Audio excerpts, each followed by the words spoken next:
บายดีข่อยซื้อนางกรทองบุญทิสวัสดิ์อยู่แข้งจำปาสักข่อยซื้อแล้วใสไสยวงศ์ปัจจุบันอยู่บ้านนากุ้งนครหลวงเวียงจันทน์สบายดีน้องเสือฟ้าหน่อยโชว์อยู่แข่งบอกแก้วของน้ำเบืองสบายดีก็ซื้อออดมันติลาดบ้านทาโพเมืองโพดไซเมืองพะบางเฮาซื้อไม้เทพวงศ์ปัจจุบันก็อยู่บ้านพระบาทเมืองปักสันแข่งบริคำไซเนาะสบายดีน้องซื้อว่าน้อยอยู่แกงสารวันโดยโหการเล่นทุกอาทิตย์บ่ฮู้จักมาก่อนเลยโดยส่วนตัวแล้วแม่นบ่เคยรู้จักเพจของยูฟ่าลาวมาก่อนเฮาบ่ฮู้เนาะเฮาบ่ฮู้จัก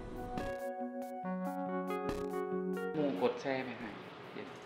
เลยเห็นไปแชร์เขาโดยเห็นโฟจากการเสกของอันเฟซบุ๊กได้ก็เลยเสกตามติดตามเพจยูฟ่าลาวนี่มาตลอดเนาะเห็นโพสต์เขาได้จากเฟซหมู่แซ่บ่ได้ฟันดีบ่ได้เห็นมาได้ใส่เนาะอันดาวๆเช่ๆไปเท่านั้นเนาะฝันดีบ่ได้มีแต่เดาเอาเป็นเลขข้างปลายรถเขาเจ้าก็เลยว่าลองมาถ้วยเบิ่งเดามั่วไปแล้วเป็นลูกปุ๊บในบันทึกซื่อก่อนหน้านี้ก็คิดบอกว่าเพจเราจะแจกแค่บอกกันคืออยู่ถ้ามีก็บ่อยากเชื่อเนาะว่าเพจเพิ่นน่ะสิแจกจริงแจกแท้แจกจริงแล้วเห็นน้องอันนึงที่เราถือแล้วเราโพสต์ลงทาง Facebook ว่าว่าเพิ่นว่าเพจเพิ่นนั่นแจกแท้แจกจริงเด้อบ่ได้โจกตาน้องก็เลยว่าอยากเล่นหั่นนะบางทีอาจสิเป็นน้องก็ได้น้องก็เลยเล่นเลยถ้วยตลอดเล่นตลอดแซ่ตลอดว่าซั่นซะโดยเห็นแจกให้แจกจริงย้อนเห็นหมู่เพื่อน Facebook ชื่อกันหลายคนก็เลยเห็นผู้นั้นผู้นี้โพสต์ว่าเพิ่นแจกให้แจกจริงเด้อบ่คิดว่าเพจเพิ่นนั้นสิแจกจริงเนาะ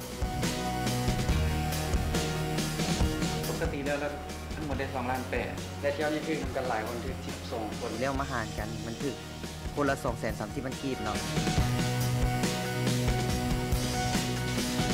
เงินรางวัลส่วนนี้ก็เอาไปใส่ในชีวิตประจำวันหรือว่าน้องก็จะไปซื้อเครื่องใส่ของซอยต่างๆเงินก้อนนี้ไปใช้ชีวิตประจำวันเนาะไปซื้ออยู่ซื้อกินรู้สึกดีใจบ่คิดว่าเพิ่นสิแจกแค่แจกจริงของรางวัลเพียงเล็กน้อยเพิ่นก็แจกให้ตื่นเต้นและก็ดีใจที่เพิ่นแจกแค่ ตื่นเต้นดีใจที่แจกเพิ่นแจกแจกจริงอยากให้หมู่ทุกคนนี่ติดตามเพจยูฟ่าลาวนี้เนาะเพราะว่ามันดีหลายแล้วก็มันให้เฮาได้ลุ้นโซ่แล้วก็แจกแท้แจกจริงหลายๆก็ฝากกดไลค์กดติดตามเพจเพิ่นนี่บ่ถึงว่าเพิ่นจะว่าเป็นผู้โชคดีแค่นี้ก็โชคดีเท่าหน้าอยากฝากให้หมู่เพื่อนทุกคนให้กดไลค์กดแชร์ติดตามเพจเพิ่นเด้อแล้วก็ฝากถึงแฟนเพจทุกคนเนาะถ้าว่าผู้ใดอยากเล่นอยากแซ่เพียงแต่เฮ็ดง่ายๆบ่ได้เสียเงินเสียคำอย่างใดอย่างใดมีแต่กดไลค์กดแชร์กดติดตามเพจและบางทีคนต่อไปคนโชคดีคนต่อไปอาจจะเป็นทานก็เป็นได้เนาะขอขอบใจ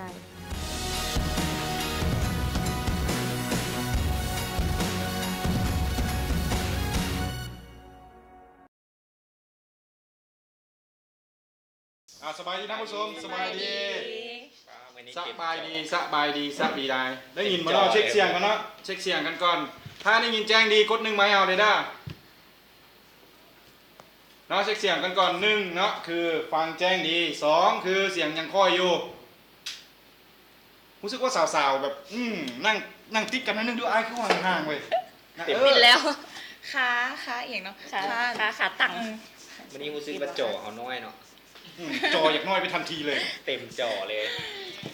เสียงแจ้งดีเนาะโอเคเสียงแจ้งดีละมื้อนี้เอิ้นว่าคู่หูดูโอได้บ่2คนนี้ได้คู่หูดูโอได้บ่แม่คู่หูดูโอบ่ได้ได้เนาะระหว่างขาวกับดำท่านมักอย่างไรกว่ามึงดำมึงนะอันนี้ขาวเด้อดำมึงนะดำมึงขวาขาวมักดำหรือมักขาวมักขาวหรือมักดำบอกนะเดี๋ยวให้แนะนำชื่อก่อนเนาะถ้าสีขาวนี่น่าจะลื่นตากันแล้วเพราะว่าน้องมีมาหลายเทปละส่วนเสื้อดำมาใหม่เนาะแนะนำเลยแนะนำทั้ง2คนเลยเนาะเริ่มจากมิมีก่อนมาเลยโดยมิมีเด้อโดยนิ่งๆเด้อมิอยากจะฝากเลยน้องมาเลยมิมีมาก่อนมิมีอยากฝากห้านเนาะเป็นห้านเสริมสวยแล้วก็ขายประกันภัยทิพยาโอ้ สาวประกันภัยตัวนี้ โปรโมทเลยได้ โด นี่ ย โปรโมทไปก่อนเลยเนาะแล้ว เลย นิ่งๆมีอย่างจะฟังไง นิ่งๆก็อยากฝากผลงานด้านดีเจเนาะถ้าผู้ท่านใดนี้แบบงานดอกงานปาร์ตี้อย่างกะยาติดต่อมาหานิ่งๆได้อยู่ Facebook เนาะก็คือนิ่งๆอย่าวางนิ่งแอดมาเลยเด้อ นิ่งๆยะว่างนิ่ง โดย แสดงว่าเป็น3นิ่งแล้วเนอนนี้เนาะ แม่นละ 3นิ่ง ถ้าดีเจน่าจะเป็นเปิดเพลงว่ะหรือว่า แม่นแล้วเปิดเพลงตามงาน ดีเจเปิดเพลงเนาะถ้าใครมีกับติดต่อน้องได้ โดย รู้สึกว่ากล้องกลางงั้นหัวกล้องนิดนึงได้ปะกล้องกลางเจ้าเนาะให้เห็นแบบสเปซกลางๆหลายๆนิดนึงเนาะเนาะคือน้องนิ่งๆใครอยากสามารถติดต่อเรื่องของดีเจว่าท่านจ้างงานน้องสามารถติดต่อน้องได้น้องจะไปเป็นดีเจว่าเป็นผู้หญิงคนหนึงที่มีความสามารถอิหลีเนาะเป็นได้ดีเจพร้อมแล้วก็น้องเหนือจากนั้นก็จะเป็น MC บ่ โดย MC แล้วก็พีจีเนาะพีจีคือพีจีเป็นสาวพิตตี้ประจำงานงานรถโชว์รถบอลนั่นนี่ก็ติดต่อมาได้เด้อน้องมิมี่ก็คือกันเนาะที่สำคัญน้องหากับเปิดร้านใหม่เด้อช่วยไปสนับสนุนน้องได้ร้านตั้งอยู่ใส่น้อง แถวสนามบินวัดไต แถวสนามบินวัดไตเด้อ ต้นนามินิมาร์ทสมศักดิ์ต้นนามินิมาร์ทสมศักดิ์ ต่อหน้ามินิมาร์ทสมศักดิ์แถวไหนวะ เลยไฟแดงเลยไฟแดงไปนิดนึง โดย โอเคอยู่ขวามือเลยเนาะ ซ้ายมือ ซ้ายมือโอเคสามารถไปใช้บริการของน้องได้เด้อว่าบริการดีเนาะ ซื้อฮันไม่มีเลยว่ะ บอซื้อห้านจะเป็นตัว M โอ้ M โดย MNM ย่อมาจาก ย่อมาจากหุ่นส่วนอีกคนหนึ่งซื้อมุก มีแล้วก็มุกโดย เดี๋ยวจาก K2 วิทยากรนะบอกว่าแอดมินเฟซนี้หื่นหลายโดยเฉพาะแอดมินลินแมน ค่อยถามจะดูเจ้าก็เป็นผู้ชายเจ้าผู้หื่นคือค่อยบ่ยังไง K2 เนาะได้ฮู้ทั้ง2คนไปแล้วเนาะมาคำถามทวิตเลยอยากให้ทุกคนลองตั้งสายงาให้กับน้องมิมี่และน้องนิ่งๆลองเบิ่งดูใครตั้งได้ถูกใจแล้วให้ทั้ง2คนเลือกเอาที่ว่าสมมติว่ามีคนให้สายงาน้องนิ่งๆเนาะน้องก็เลือกเอาคนนึงที่แบบถูกใจที่สุดเนาะจะแบบใดก็ได้ทั่วไปก็ได้18บวกก็ได้แล้วแต่เนาะตัวอย่างคือน้องนิ่งซิ่งโหดโดดทุกท่าสิก็ได้เนาะอันนี้ตัวอย่างเด้อให้ตั้งมาเลยก่อนแจก2รางวัลนะหรอมี2รางวัลฮู้เลยหน่อยนึงก็ได้ บัตรเติมเงิน10,000กีบอันนี้น้องมีบัตร1แล้วก็น้องหนิงบัตร1โอเคถ้าอยากเนาะสายญาอะไรดึงใจน้องกูอยากตั้งให้มีตั้งยังไงลองตั้งมีคอยรู้เด้อ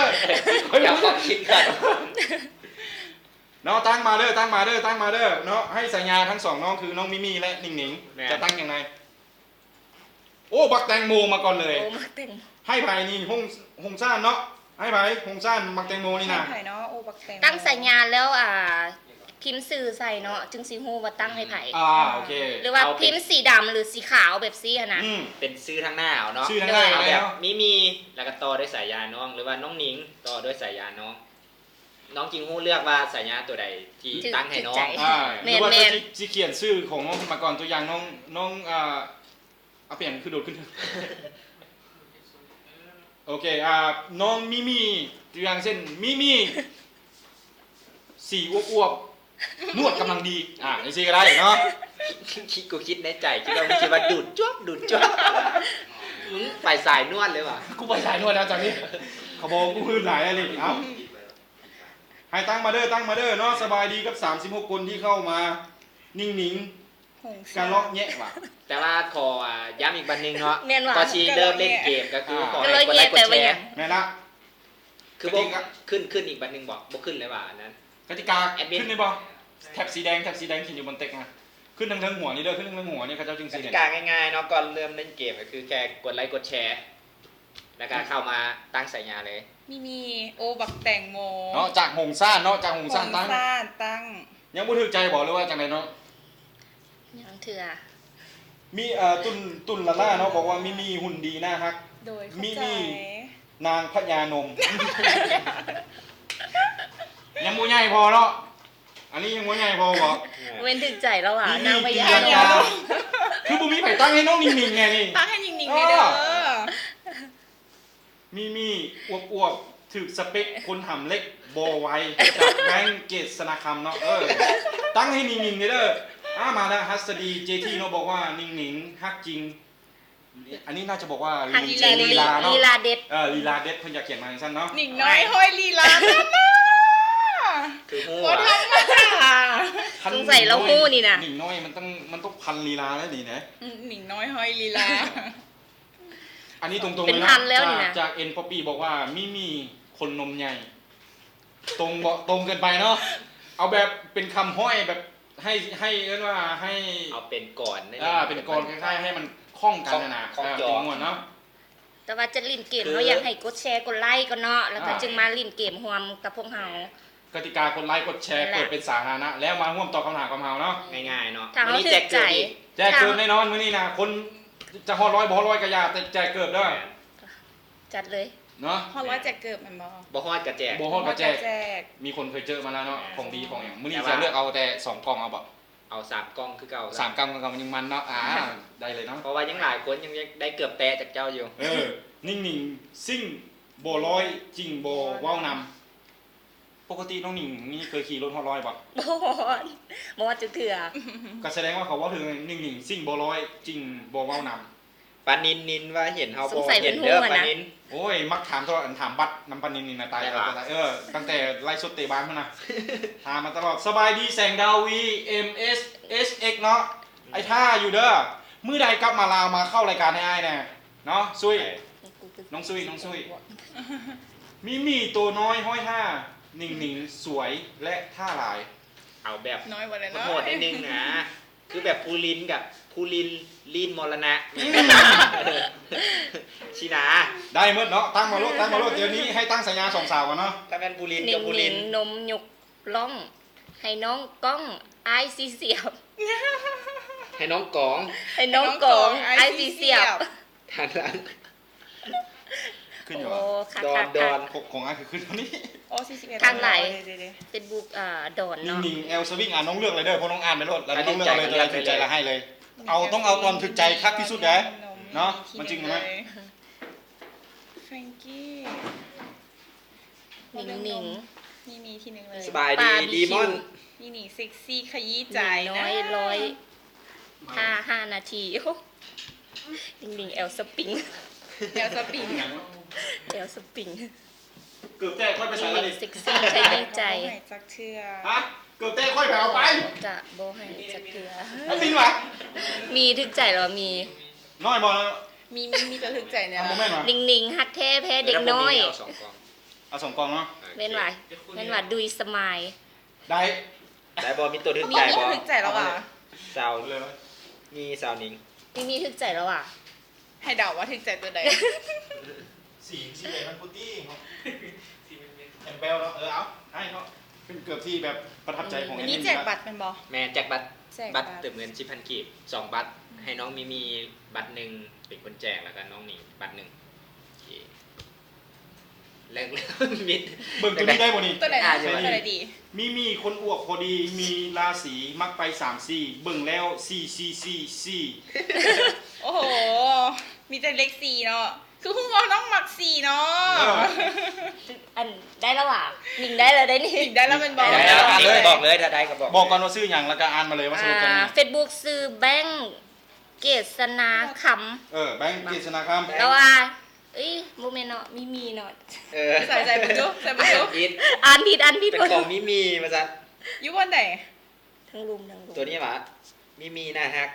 มีนะฮักมีทุกทาง ฮักทุกทาง มี1 นาทีมีคุณค่า1 ทีหลายนาทีว้าว มีตัวทึกใจกว่าเนาะ จะเกือบอยู่ เห็นแล้วป่ะ กำลังจะ สุกเข้า อ๋อมันยังอยู่ที่เก่า ทางเก่ากลายเป็นผัวน้อย เจ้าจนเมื่อยแล้วทั้งคืน มีจังซี่ตามสไตล์แน่เดี๋ยวเนาะจังซี่ นิ่งๆหักแท้ๆหำน้อย มี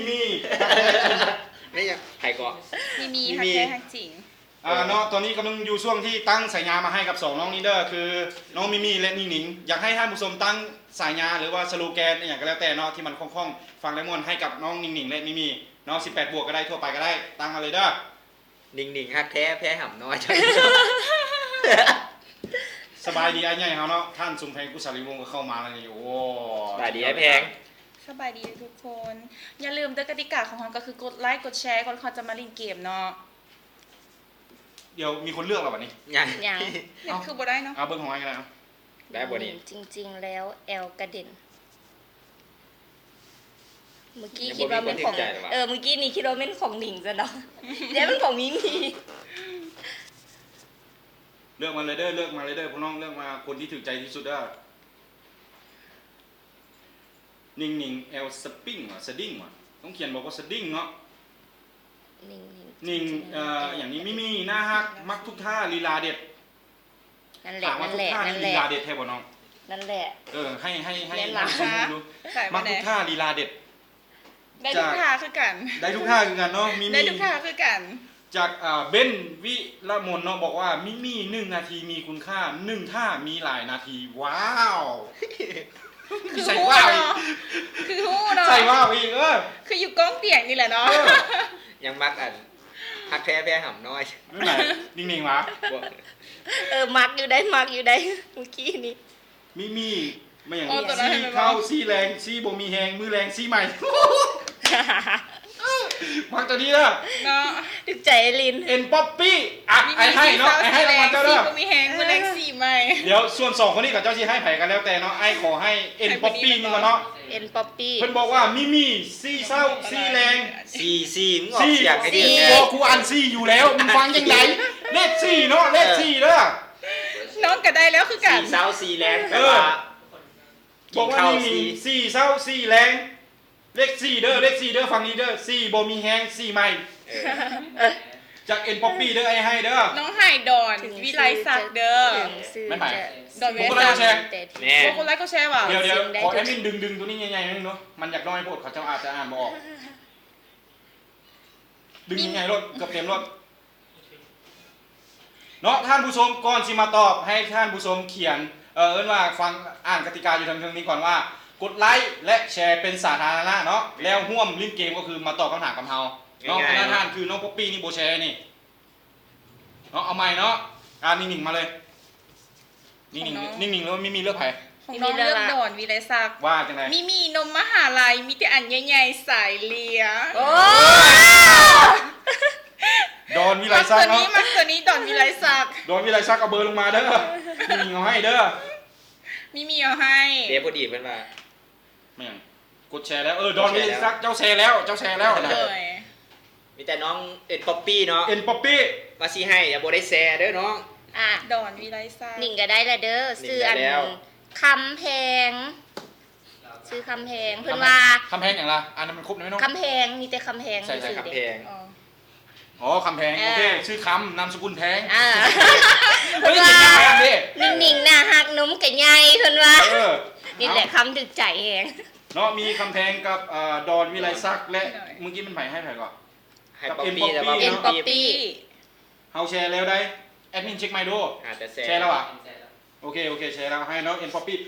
เอาเบอร์มาเด้อดอนวิไลเอามาแล้วเนาะเบอร์77908707เนาะยังเหลือคำแพง คำแพ เนาะ ง คำแพงกูเลือกมาคนนึงดูกู เอา เจ้าเลือกมาเลยให้ไผ่ก็ได้ เอาคำที่แบบ ให้ผู้เมื่อกี้ไปใส่ละตัวค่อยมักตัวแพ้หำน้อยอะนะของไผวะ นิ่งๆแอลกระดี ก็ของ ล เอ็น ขสี่าะ ป๊อปปี้คือกัน เลขสี่ เนี่ยแหละ เดี๋ยวเอาไม้สั่น เราเว้าเราอันนั้นหลาย เอ็นป๊อปปี้เอาเบอร์มาเด้อเอ็นป๊อปปี้เด้อน้องมึงหนูว่าเอ็นป๊อปปี้เอาเบอร์มา เอ็นป๊อปปี้ คำแพงเนาะคำเนี่ยว่างแพง ยังเถอะ อีที่ เด้ อ่าน เจ็ด อันนี้ของไปเอ็นป๊อปปี้ป่ะ โดนละ7 6 8 3ตัวแล้วกันหนึ่ง โอ้ เบอร์ก็งามคน เหลือ ก็ เบอร์คำแพ งาง เนาะ ม เหลือคำแพงเด้อแบงค์เกษนาคำที่เมื่อกี้อ่านว่าน้องบ่ได้หวานี่แม่นว่ากูหรือว่าแม่นไผ แม่ง โดยแบงค์กฤษณคำ เลือกเอาไม้ยัง คุ เห ณ ลื ยัง อ ไม่ ข ได้ องกูเด้อ ดู ยังเหลือของกูเด้อ คำแพงเนาะคำแพงยังบ่ให้เบอร์เด้อ สรุปให้เพิ่นมีเอ็นป๊อปปี้คำแพงแล้วก็ ดอนวิไลซัก เนาะ 3 คนยังเหลือคำแพงยังบ่เอาเบอร์มาเด้อ คำแพงยังบ่มีเบอร์เนาะคำแพงยังอยู่บ่ คำแพงเอ้ยคำแพงคันบุมีแล้วจะ จะ คำแพ ให้ งมั คน ไป อื่น ไป ไหม คนเลือก หนิง นิ่งเลือกเนาะคันท่าน้องบุยูจะให้ค จะ น ให้ อื่นจะ กั ให้ บ น้องหญิงนี่เลือกคนอื่นเนาะเป็นอย่างคือไอ้เมนโอ เดี๋ยว เค คำแพงออกมาแล้ว มาแล้วอ่ะ ได้มาแล้ว โอเค มาแล้ว ดิ่งๆตัวเล็กบ่ดื้อแถมยังคางซื้อได้ด มาซาโพนเนาะ ำมาทราบโพ ถ้าบ่ไว้ก็นี่เลือกได้นี่ เอาให้น้องเลย คำแพงบ่ได้แซ่ กำแพงบ่ได้แซ่หว่า เอาให้ผู้นี้เลย ให้ผู้สุดท้ายเลยเนาะ นี่มีตัวเล็กบ่ได้แถมยังค้างสื่อได้ ให้ นะ กล้องเซลซี กล้องเซล CFC ซีขอเบอร์โทรในเด้อก ล้องเซลซี เดี๋ยวพวกเจ้ามาทีละคนดู กล้องมาก่อน กล้องเซลซี ว่าจังได CFC นิ่งๆตัวเล็กบ่ดื้อแถมคางซื้อนำได้ กล้องเซลซีเนาะเอาเบอร์มากูซวยเป็นคนเอาให้เด้อส่วนนิ่งๆมานี่ เอา ไม่อย่างแอดมินตากล้องมันรับมันคือบ่ซูมมาเลยวะ เอาให้แบงค์เนาะให้แบงค์ซะเราเราจะคอมเมนต์แต่เราก็บ่ได้ตั้งให้แบงค์เกษนาคำเนาะ เราบอกว่าจังไดแบงค์เกษนาคำน้องให้แบงค์ว่าจังได เดี๋ยวส่วนไหลเราจะตั้งให้แต่มีตัวน้อยแต่ร้อยลีลาให้เพิ่น เนาะแบงค์เกษนาคำเนาะคำแพงเจ้าสละซิดเดอร์เจ้าโบไลโบแชร์เนาะ ความหมายคือแบงค์เราจะลิ้นเกมนะฮะตลอดเนาะมันบอคอมเมนต์นะฮะตลอดอยู่นะฮะตลอด เอาเบอร์มาเด้อสำหรับกล้องเชลซีกับแบงค์เกษนาคำเนาะ กล้องเซลซี CFC มาแล้ว ส่งเบอร์มาเด้อ ส่งมาแล้ว มาแล้ว เนาะคำแพงนี่หากระว่าปุ๊บแล้วจึงไปแชร์เนาะเจ้าสละซิดไปเลยเด้อเจ้าโบเฮ็ดตั้งแต่ทำมิดมาเนาะเอาคำถามใหม่เนาะเดี๋ยวเขาจะมีของรางวัลหลากหลายอยู่ไว้แจกอยู่ แต่ว่าเดี๋ยวนี้ก็ยังบ่ขึ้น แจกเกิบอยู่แล้ววันนี้แจกเกิบอยู่แล้ว วัน เนาะ นี้แจกเกิบถ้าติดตามเด้ออีพ่อไปใส่เด้อ เบิ่งยังเหลือแบงค์เกษนาคำเด้อเดี๋ยว ให้มาแล้ว มาแล้ว เบอร์อะไร 935 36 449 935 36 449 คำแพงขึ้นแล้วว่ะ คำแพงเราบอกว่า อยู่นี่ก็ยังบ่ได้ขึ้นเป็นอันแชร์นะ เนาะคำแพงตัดสละซิดไปเลยเด้อเจ้าบุญแชร์แต่ทำมิดมาเนาะแอดมินเขาว่าไปแล้วจึงมาแชร์นี่บ่ได้เด้อจะต้อง เดี๋ยว แช นี้ ร์ ก็ ก่อ ยั น งบ่เห็นแชร์นี่นะเดี๋ยวนี้ก็ยังบ่แชร์ เดี๋ยวนี้ก็ยังบ่แชร์บ่สนิท คันแชร์มันจะเป็นแชร์เนาะ เอ็นป๊อปปี้เนาะเอ็นป๊อปปี้เบอร์ไปแล้วเด้อเอ็นป๊อปปี้กูมื้อนี้เขามีข่าวมาอย่างมาว่าเนี่ย วันนี้เดี๋ยวเฮามาสรุปผลเตะบา คู่เมื่อวานนี้เนาะ รอบคัดเลือกโซนเอเชียเนาะแต่เฮาสิมาไล่แต่ทีมที่อยู่ในแถบเอเชียเฮา อันนี้เบอร์เอ็นป๊อปปี้เด้ออย่าโฟกัสไปอย่างอื่นป๊อปปี้เอ็นป๊อปปี้ไปเลยเด้อพาได้ครับแล้วคอมเมนต์มาให้เลยมาต่อเลยกู กาชิมาสรุปผลการแข่งขันรอบคัดเลือกรอบที่2โซนเอเชียเนาะแต่เฮาสิมาสรุปแต่คู่ที่อยู่ในอาเซียนเฮาเพราะว่ามีหลายทีมก็คือคู่ใหญ่ๆ คู่ที่เฮาไล่สดไป เมื่อคืนนี้แมนก็เป็นไทยกับเวียดเสมอกันไป 0-0 เนาะมาเตะมันกันตั้ง2ว่าซั่นเด้ตั้ง1แล้วบ่เตะเอาแค่ว่าตั้ง2ใกล้สิหมดเวลานี่นะ ตั้ง1น่าจะเบิ่งเซิงกันอยู่เบิ่งเซิงกันอยู่ตั้ง2แลกกันเลยแต่ก็นาทีสุดท้ายไทยมีโอกาสน่าจะได้ประตูเนาะแต่ว่าเสียโอกาสคือเดินมันอาจจะเกิดแบบย้อนว่ามันมืดหน่อยนึงมันก็เลยเสียจังหวะกันไปแล้วก็มีอีกแล้วก็ส่วนอินโดนีเซียเนาะเสียคาบ้านให้กับมาเลเซียไป 2-3 ทำอิเราอินโดนีเซียขึ้นนำได้เห็นไหมเสียให้มาเลเซียว่ะเสียให้มาเลเซีย 2-3 แล้วก็มีแฟนบาร์มีตีกันเนาะมีคลิปแฟนบาร์ตีกันแล้วก็นักเตะที่ชิออกเดินได้ก็ได้เอารถหุ้มเกาะมาหาออกไปถือว่าเป็นเดี๋ยวซิเบิงว่าฟีฟ่าสิมีการตัดสินลงโทษจังได๋แม่นแล้วก็กัมพูชาเสมอกับฮ่องกงไป 1-1 สิงคโปร์เสมอกับเยเมนไป 2-2 เนาะก็คือผลเตะเมื่อวานนี้รอบคัดเลือกของโซนเอเชียแม่นแต่เฮาสิมาสรุปแต่โซนนั้นอาเซียนเฮาอาเซียนเฮาเนาะใกล้ๆเนาะอาเซียนตะวันออกเฉียงใต้ของเฮาส่วนนัดต่อไปสิเตะกันวันที่10เดือน9วันอังคารนี้วันอังคารนี้เนาะชิมมาฮอดนี้เนาะไปเชียร์ได้ส่วนกัมพูชาก็สิเปิดบ้านครับการมาเยือนของบาห์เรน 18:30 สิงคโปร์เจอกับปาเลสไตน์ 18:45 แล้วก็พม่าเจอกับญี่ปุ่น 19:20 แล้วก็อินโดนีเซียเจอกับไทย 19:30 แล้วก็คู่สุดท้ายกับมาเลเจอกับ UAE เนาะ 19:45 เป็นคู่ที่เพื่อนที่เตะนัดที่2ในวันที่10วันอังคารสิมาเนาะเดี๋ยวถ้าสนใจคู่ใดเป็นพิเศษก็คอมเมนต์กันเข้ามาแล้วเดี๋ยวสิผู้ลินอาจจะมีการไลฟ์สดอาจจะมีเนาะเดี๋ยวเบิ่งว่าการตอบรับของแฟนบาร์มาจากเบิ่งคู่ใดหลายแม่นล่ะ มื้อนี้ก็คือกันเนาะมันมีบิ๊กแมตช์อยู่มีคู่ใหญ่อยู่เนาะถ้าท่านอยากเบิ่งถ่ายทอดสดก็บอกมาเนาะเดี๋ยวเราจะมาถ่ายทอดสดให้ทุกคนได้เบิ่งกัน แมนเดี๋ยวคืนนี้ก็สิเป็นโซนยุโรปก็สิคู่ใหญ่เป็นเยอรมัน กับฮอลแลนด์เนาะฮอลแลนด์เนาะถ้าใครอยากเบิ่งก็สามารถคอมเมนต์เข้ามาได้ แต่ว่า ถ้าถามส่งน้องนี่เด้ระหว่างฮอลแลนด์กับเยอรมันน้องฮู้จักนักเตะบ่ฮู้จักเตะบาลบ่นี่ น้องฮู้จัก เอา ป เลย ระเทศ เอาเลยบอกตามตรงเลยบ่ฮู้ บ่ค่อยฮู้ บ่ค่อยฮู้ส่วนหลายนักเว้าเรื่องนักเตะนี่น้องฮู้จักไผอ่ะ ส่วนหลายก็ฮู้แต่อันแมนยู เด็กแมนยูซันเดย์จื้อไว้เด้อเด็กแมนยูเด้ออันเด้อมีเด้ สุดหลายน้องผู้นักเตะผู้จะนักยิง อ้าวเป็นหยังก็ซัก กับนักสุด นักยิงฮู้แต่คนยิงเนาะ เอาหมักถึกยิงเด้ เอ้ยมักถึงยิงอีกเอาแล้ว มีแล้วมักถึงยิง เอาแล้วมักถึงยิง แต่ว่าน้องมักลิ้นในตำแหน่งผู้รักษาประตู มักให้คนยิงว่าซันเดย์เนาะประมาณนั้นเนาะคู่แมลงเยอรมันกับฮอลแลนด์เนาะใครอยากเบิ่งก็คอมเมนต์เข้ามาในเพจได้เพจบางคดีเบอร์3เด้อว่าอยากเบิ่งไทยทอดสดคู่นี้ไทยทอดสดให้เบิ่งแน่เดี๋ยวเราจะจัดให้เนาะ แต่ว่าผู้ลิ้นก็ใจชีไล่ไป50แล้วเนาะขอให้แฟนบ้านคอมเมนต์มาอีกน้อยนึงเพราะว่าเพิ่นก็เชียร์ฮอลแลนด์อยู่แล้ว เป็นอย่างว่าซั่นค่อยเชียร์เยอรมันเนี่ย ก็เชียร์เยอรมันเนาะ น้องกำมาเยอรมัน เพราะเยอรมันคักดี มันยาวเลยเยอรมัน ย้เยอรมันคักดี มันใส่กอกเขายาวกว่าบ้านเฮา แซ่บได้หัน มาเลยอ่ะมื้อนี้เหลืออีกคำถามหนึงที่จะให้น้องหนิงแจกบัตร10,000กีบเนาะน้องหนิงมีคำถามมาถามอยู่ มาเลยน้องหนิงถามว่า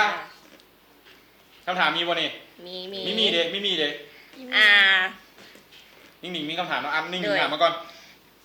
มีขนดำๆบ่ยาวปานใดบางครั้งมีน้ำใสๆไหลออกมาแม่นหยัง เอามาอีกมาหนึ่งทวนคำถาม มีขนดำๆบ่ยาวปานใด บ่ยาวปานใด บางครั้งมีน้ำใสๆไหลออกมา แม่นหยัง แม่นหยังเนาะคำถามแจกบัตรเงิน10,000กีบ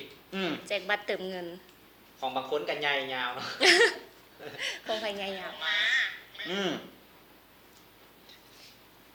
เนาะได้คำถามแล้วเนาะคำถามคือแม่นหยังมีขนสั้นๆขนดำสั้น บ่ยาวปานใด ๆบ่ยาวปานใด บางครั้ง ก็มีน้ำใสๆไหลออกมา มันเป็นหยัง เนาะตอบมาได้ตอบมาเลยเด้อ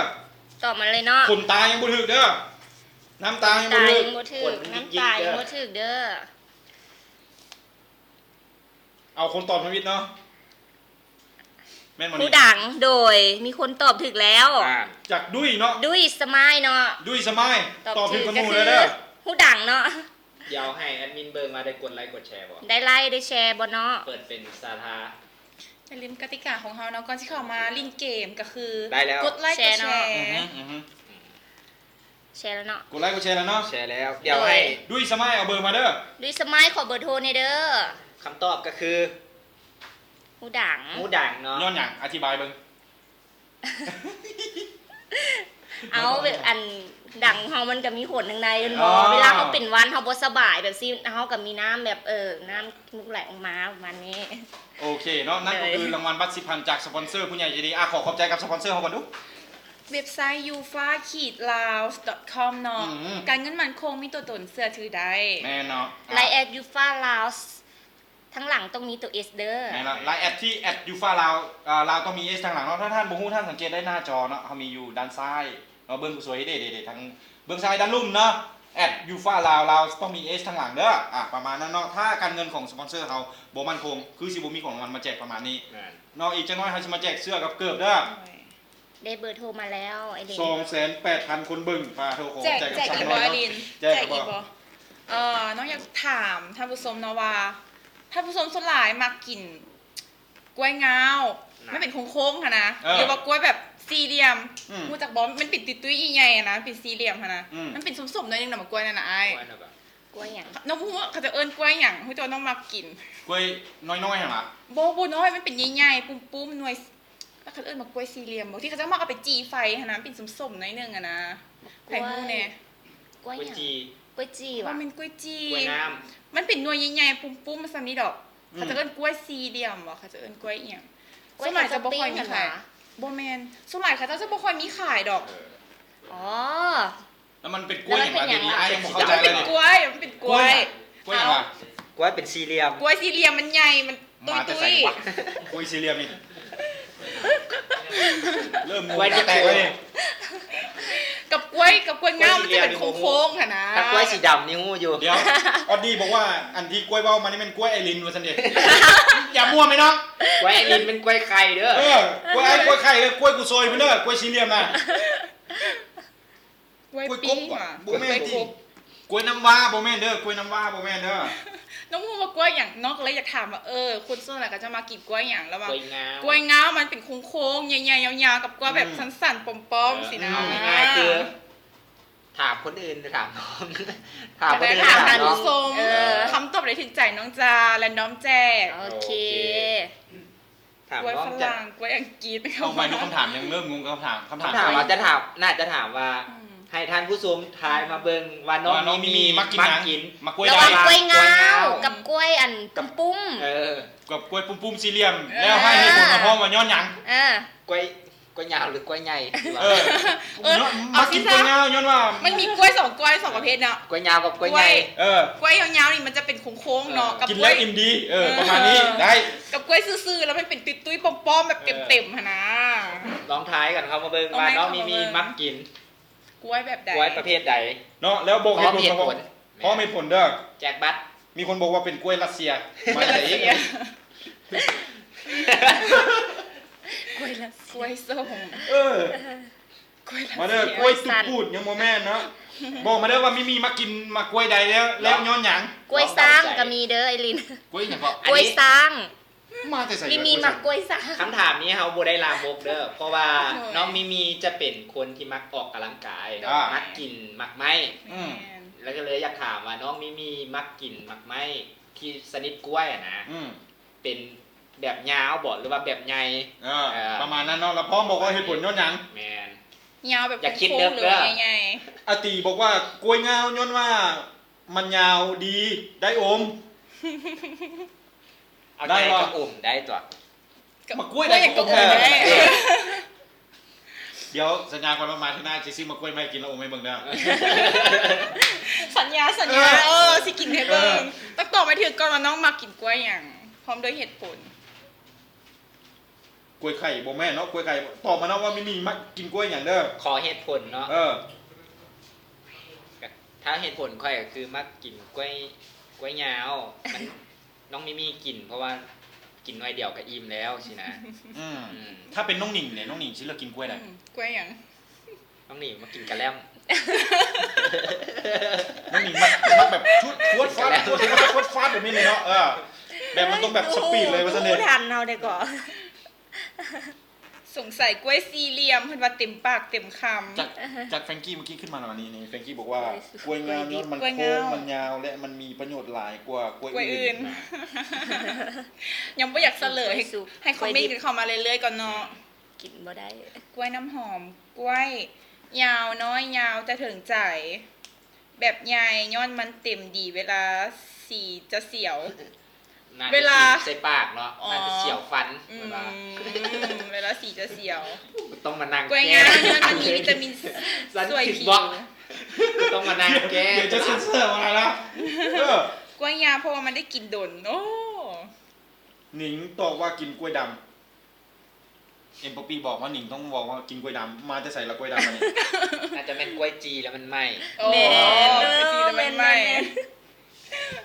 ประเภทกล้วยจีเนาะถ้ากล้วยดำ คนออกกำลังกายส่วนใหญ่เนาะมักกินกล้วยใหญ่สั้นประเภทกล้วยน้ำมันช่วยให้ท้องบ่ว่างเลยเฮ็ดให้เฮาบ่หิวจากลีทีเจโดยโอ้อันนี้สาระความรู้เลยเนาะ สาระความรู้โด บวก ย ด้วย18บวก เดาเข้ามาเด้อหนิงเลือกมาเด้อแล้วนี่หนิงว่ามิมีคำถามมีคำถามยังของมิมีอยู่เนาะถามออดี้บอกว่าถามเรื่องกล้วยพัดไปออกหินพะอำ นี่หนิงรู้ว่าหินพะอำไหมอ่ะ โอ้หำพะอิน บูได้ แม่จะบอก น้องไม่ได้มาเด้เจ้าเรามาหลายครั้ง ตัวเองมาตลอดน้องใหม่ได้นี่น้องใหม่ยังบูฮู้เถื่อ ตอนทับน้องเบาๆแน่อย่าตอนทับนักหลายเนาะ เขากำลังสิใกล้สิเก็ตแล้วนี่นะ กำลังคำถาม เลือกมาเลยมีตัวถึงใจบ่ มีตัวถึงใจเราวันนี้ ใจเราบ่ มีเห็นอยู่ เลือกเลย เสร็จแล้วเนาะตัวน้องอานตัวนั้นนะ ใจเลือกหรอ โดยเดี๋ยวขอเบิ่งก่อน ไปเรื่อยๆเนาะ ได้เห็นแล้วแฟรงกี้ซิลเกิน บอกว่าก ล้วยงาวย้อนมันโค้งมันยาวแล้วมันมีประโยชน์หลายกว่ากล้วยอื่น น้องมักกล้วยงาวน้องมักไปแบบยาวๆโค้งๆสินะ เวลากินเข้าไปมันจึงฮอดลูกกระเดือกคอเลยเนาะมันต้องประมาณนี้เลยกินฮอดลูกกระเดือกคอเลยนะยิบซักแบบลูกเดียวฟรึ๊ดเลยถ้าเป็นนิ่งๆเนี่ยนิ่งๆได้ว่ะนิ่งๆได้ว่ะ มากินกระแลมคือไอ้บอกกินกระแลมฟุดปัด บ่ ออกไหม มันบ่ไว้ปานนั้น บอกกระแลมมันจะมีแบบรุ่นเป็นแท่งแบบน้อยๆแล้วเขาอมแบบเดียวมาบ่ได้บ่เอามักหลายเทื่อ มักหลายเทื่อโอ้ยมักหลายเทื่อเนาะ โดย จากไปกับแฟรงกี้เนาะแฟรงกี้เอาเบอร์มาเด้อน้องนิ่งๆให้แล้วมี ไปละ ไอ้ลินนะแฟรงกี้เด้อเอาเบอร์มาเด้อแฟรงกี้มาช่วงย้อนสอนมืดย้อนสอนเพื่อพันธิแจกเกิดเนาะช่วงย้อนสอนคือช่วงที่เราให้ท่านผู้ชมถามเอาคืนเพราะที่มาแม่นเราถามท่านผู้ชมให้ท่านผู้ชมถามเอาคืนแล้วเขาเลือกคำถามสัก2คำถามแล้วเขามาเบิ่งว่าตัวใดยากที่สุดเราจะมารวมกันตอบรวมหัวกันแล้วคิดคำตอบช่วยกันถ้าเขาตอบถูกเขาจะบ่ได้รางวัลถ้าเขาตอบบ่ถูกท่านผู้ชมคนนั้นจะได้รางวัลทันทีตั้งคำถามมา18บวกก็ได้เด้อขอเป็น18บวกหมดบอกกูมื้อนี้18บวกเอา18บวกมายกเว้นคำถามห้ามถามว่าเบอร์โทรศัพท์2ตัวสุดท้ายของน้องแม่นหยังอย่าถามน้องเกิดอยู่บ้านใดวันที่เท่าไรน้องวันเกิดน้องอย่าถามบ่มีไผฮู้ดอกเนาะเอาคำถาม18บวกเด้อ เดี๋ยวขอกด1เคลียร์ก่อนกด1เคลียร์หน้าจอไปก่อนกด1เคลียร์หน้าจอให้เนี่ยแล้วก็2คำถามของท่านผู้ชมนะเฮาแจกเกิบแม่นเด็ดสิเบิดแล้วแจกให้แน่จากเบ้นมีละมุนเนาะถามนิ่งๆมึงดูนิ่งๆก็ให้แจกแล้วนี่แจกบ่น้องจากเบ้นมีละมุนนี่ถามว่าเน็ตสิเบิดแล้วแจกให้แน่แจกอย่างเนาะแจกเป้าเบิร์ดเอาไปซากก่อนเบิ่งให้จบรายการเน็ตใส่ไฟน้ำมูก่อนใส่ไฟน้ำมูก่อนโอ้ความหมายน้องว่าเอาไฟไปซากเด้อไฟแบตสิเบิร์ดกด1กด2กดหยังก็ได้เดี๋ยวเคลียร์คำถามเคลียร์หน้าจอคำถามพิเศษจากดุ้ยสมัยถามว่าหนิงมีแฟนแล้วบ่ตอบได้บ่ตอบได้บ่ขอบ่ตอบซะขอบ่ตอบซะเนาะเป็นความลับที่น้องซ่อนไว้อยากฮู้ความลับเฮา2คนอยากฮู้อินบ็อกซ์ไปถามน้องเลยฝากให้เป็น FC เอาซะเนาะอยากฮู้แล้วอินบ็อกซ์มาเด้อดุ้ยสมัยบีสมัยเนาะโอเคน้องช่วงย้อนสอนน้องถามอะไรเด้อเปิดถามมาเด้อส่งคำถามเข้ามาเลยช่วงเอาท่าคำถามเฮาว่าชีคอนไปเว้าถึงเกี่ยวกับเอิ้นว่าข่าวกำลังดังนะตอนนี้เนาะแม่นบ่แม่นขอภาพของน้ำท่วมขึ้นมาด้วยเนาะเฮาเอิ้นว่าเป็น1กำลังใจเนาะช่วยส่งกำลังใจถึงว่าเฮาจะบ่ได้ไปเฮาก็ส่งกำลังใจให้กับ4แขวงภาคใต้มีแขวงใดๆพ่อน้องมีปากเซสวรรค์อัตตปือสารวันเซกองเนาะที่นักสุดกันน่าจะเป็น4แขวงที่ใต้สุดก็คือสารวันเซกองอัตตปือจำปาสักเนาะตอนนี้ก็ขอทางบ้านขั้นเทพแล้วก็ขอวันเกมเขาก็ขอเป็นกำลังใจให้กับไอ้น้องทางภาคใต้เนาะและคนที่กำลังลงไปช่วยเพิ่นอยู่เนาะแม่นจากเอิ้นว่าทุกสารทิศว่าซั่นๆเนาะเป็นต้นจากอยู่นครหลวงลงไปช่วยหลายแต่ว่าที่จริงแล้วเขาก็อยากลงไปช่วยอยู่นะกูเนาะแม่นไปซะบ่นี่เอา2น้องนี่เลยไปเลยเอา2น้องนี่ไปเลยถามในแค่คันเอิ้นว่าเฮาไปในงานทีมงานของบางเทพคุณต้องไปได้บ่ไปได้เลยแบบอยากเห็นสวยเนาะแม่นแล้วคนเราคือกันเนาะฮักแพงกันแม่นแล้วแต่ว่าก็ขอนำข่าวดีๆมาเสนอก็คือจะมีไอ้น้องที่เป็นนักแลนเพื่อสุขภาพบ่แลนสมล้มเพิ่นสิมีกิจกรรมก็คือในมื้ออื่นตอนแลงอยู่ตอนแลงเดินท่านหลวงตอนแรงว่าตอนเช้าเอาดีๆพวกเจ้าตอนแรงตอนแรงเนาะตอนแรงมื้ออื่นตอนแรงเดินท่านหลวงเนาะเวลาเพิ่นรวมตัวกันกับ4 โมงเพิ่นสิมีการแลนอยู่อ้อมเดินท่านหลวง6รอบเดินใหญ่ๆนะรอบนึงกันประมาณโล8โล8แลน6รอบนี้เนาะจะเป็นกลุ่มวีลันแล้วก็กลุ่มของรถแก้วกลุ่มเตาแลนกลุ่มล็อกรันเนอร์ของไอ้ซักเนาะแล้วก็หลายๆคนที่แลนสมาคมแลนอยู่เดินท่านหลวงก็สิสมน้มแลนน้ำกันนี่แหละเฮามาแลนน้ำกันมาแบบมาแลนนะครับมาบริจาคซอยกันเพื่อช่วยเหลือในกลุ่มแลนภาคใต้ที่กำลังประสบ น้ำท่วมอยู่ในขณะนี้ถ้าเป็นอย่างนั้นอยากขอเชิญทั้งสองคนนี้ไปเล่นน้ำได้บ่ ได้ ว่าแท้ เดี๋ยวมื้อรายการบางกันเทพจะเอิ้นว่าขอแบบเอิ้นว่านอกสนามเลย นอกสนามไปจับแบบสภาพตัวจริงเลยไปถ่ายสัมภาษณ์เลย ได้บ่จีเอิ้นขอสองสาวไปเล่นน้ำเนาะใครอยากเห็นสองสาวไปเล่นอยู่ในงานนี้แน่กูซวยคือจะแบบก่อนหมู่เลยเนาะค่อยเด้อ เพราะว่าไปอยู่แล้วเนาะ จะไปอยู่แล้ว เพราะว่าไปแล้วอาจจะมีเพจของเราอาจจะมีไลฟ์สดบ่ ไลฟ์สดอาจจะมีไลฟ์สดอยู่ในเอิ้นว่าพิธีการแล่นตัวนี้เนาะเบิ่งว่าคนที่จะมาบริจาคมีไผแน่ช่วยเหลือจังใดสินะเนาะแล้วก็จะเอาสองสาวแบบไปเล่นเป็นกำลังใจไอ้น้องทุกคนเนาะถ้าไผว่างหรือว่าไผมีอยากไปร่วมกิจกรรมก็สามารถไปได้เนาะเดินทางหลวงรวมตัวกันรวมตัวกัน4 โมงเริ่มแลนกันสิแม่น5 โมงเนาะแลน6 รอบแต่ว่าเฮาแลนได้เท่าไหร่เฮาก็แลนสิ่งสำคัญที่เฮาจัดขึ้นก็แค่ไปรณรงค์ช่วยกันรับบริจาคเพื่อไปช่วยไอ้น้องจังไดกับคนลาวเฮาบ่ทิ่มกันเนาะมื้ออื่นเนาะถ้าไผว่างมื้อเด้อเดี๋ยวมื้อนี้ประมาณ5 โมงแล้วเขาจะมีไลฟ์สดของบานคันเทพเนาะก็จะขอเชิญทั้งสองน้องไปร่วมกิจกรรมนำเนาะเพื่อช่วยเหลือแต่ว่าทางเพจเฮามันส่งตัวแทนไปแล้ว 2-3 คนเนาะก็มีข้าพเจ้ามินแอดมินมีทางแอดมินมานำอีกเนาะโอ้สุดยอดเลยอลินอื่นน้องลืมไปว่าน้องติดภารกิจ แล้ว8 โมงเช้ากับวันที่11โอ้น้องนิ่งไงน้องนิ่งบ่ติดหยังไปได้บ่ล่ะไปได้เป็นพิธีกรภาคสนามได้แน่โอเคเพราะว่านิ่งก็มักเล่นอยู่ทางหลวงอยู่แล้วออกกำลังกายนั่นแหละคนเดียวไปคนเดียวบ่น่าเชื่อเนาะนั่นแหละคนงามๆนะคนงามๆเซ็กซี่ต้องแบบจังซั่นต้องออกกำลังกายเนาะคือผู้ลิ้นนี่โอ้ยแล้วเด้อถ้าไผบ่ฮู้ก็สิบ่ฮู้ว่าเรากับมักแลนเนาะเราเคยแลนสถิติหลายชุดก็คือ500 เมตรเอาอีกแล้วสิโค้งมาเลย500 เมตรอย่าโค้งมาขอแลนไวสุดตอนนั้นเมียจับผ้าเอามาตอบมาช่วงย้อนสอนเนาะช่วงย้อนสอนน้องๆเลือกมาเลยน้องอยากได้คำถามตัวใดยาวค่าคืบสูบเข้าถอดออกมีทั้งน้ำใสน้ำขุ่นแม่นหยังยาวค่าคืบดำกับขาวเมื่อแรงไปกินดาดบ่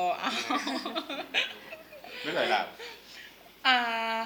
แสงจันทร์โอ้แสงจันทร์นี่แฟนคลับ FC รายการของไอ้นี่ได้รายการ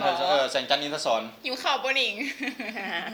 สวัสดีเลี้ยงแต่2 สาวหิวอยู่บ่ทันได้กินข้าวถามแท้แสงจันทร์จะเลี้ยงแต่2 สาวบ่พิธีกรชาย2 คนนี้จะบ่เลี้ยงได้หวะรู้จังไงนี่คือว่าเข้าข้างแต่จังสั้นตลอดไปดำขาวฟ้าแดงนี่เป็นว่าเม่นหยังเป็นแทงแล้วเจ็บแทงไปมามีน้ำออกพร้อมไม่อย่างน้อคำถามตัวนี้โกงจกงกมีคนอยู่กกแม่นหยังโกงจกงกมีคนอยู่กกแม่นหยังโกงจกงกน้องก็ต้องขึ้นไปนำน้องที่เลือกเอาคำถามได้แล้วจึงมาขึ้นกันอันนั้นหรออันใดน้องต้องบอกดีๆอย่าใส่สัญลักษณ์ท่านผู้ชมที่เข้าใจผิดแน่อย่าใส่สัญลักษณ์อย่างคอจกงกนี่ล่ะมีกงจกงกมีคนอยู่กกแม่นหยังนั่นก็คือแต่อันนั้นล่ะ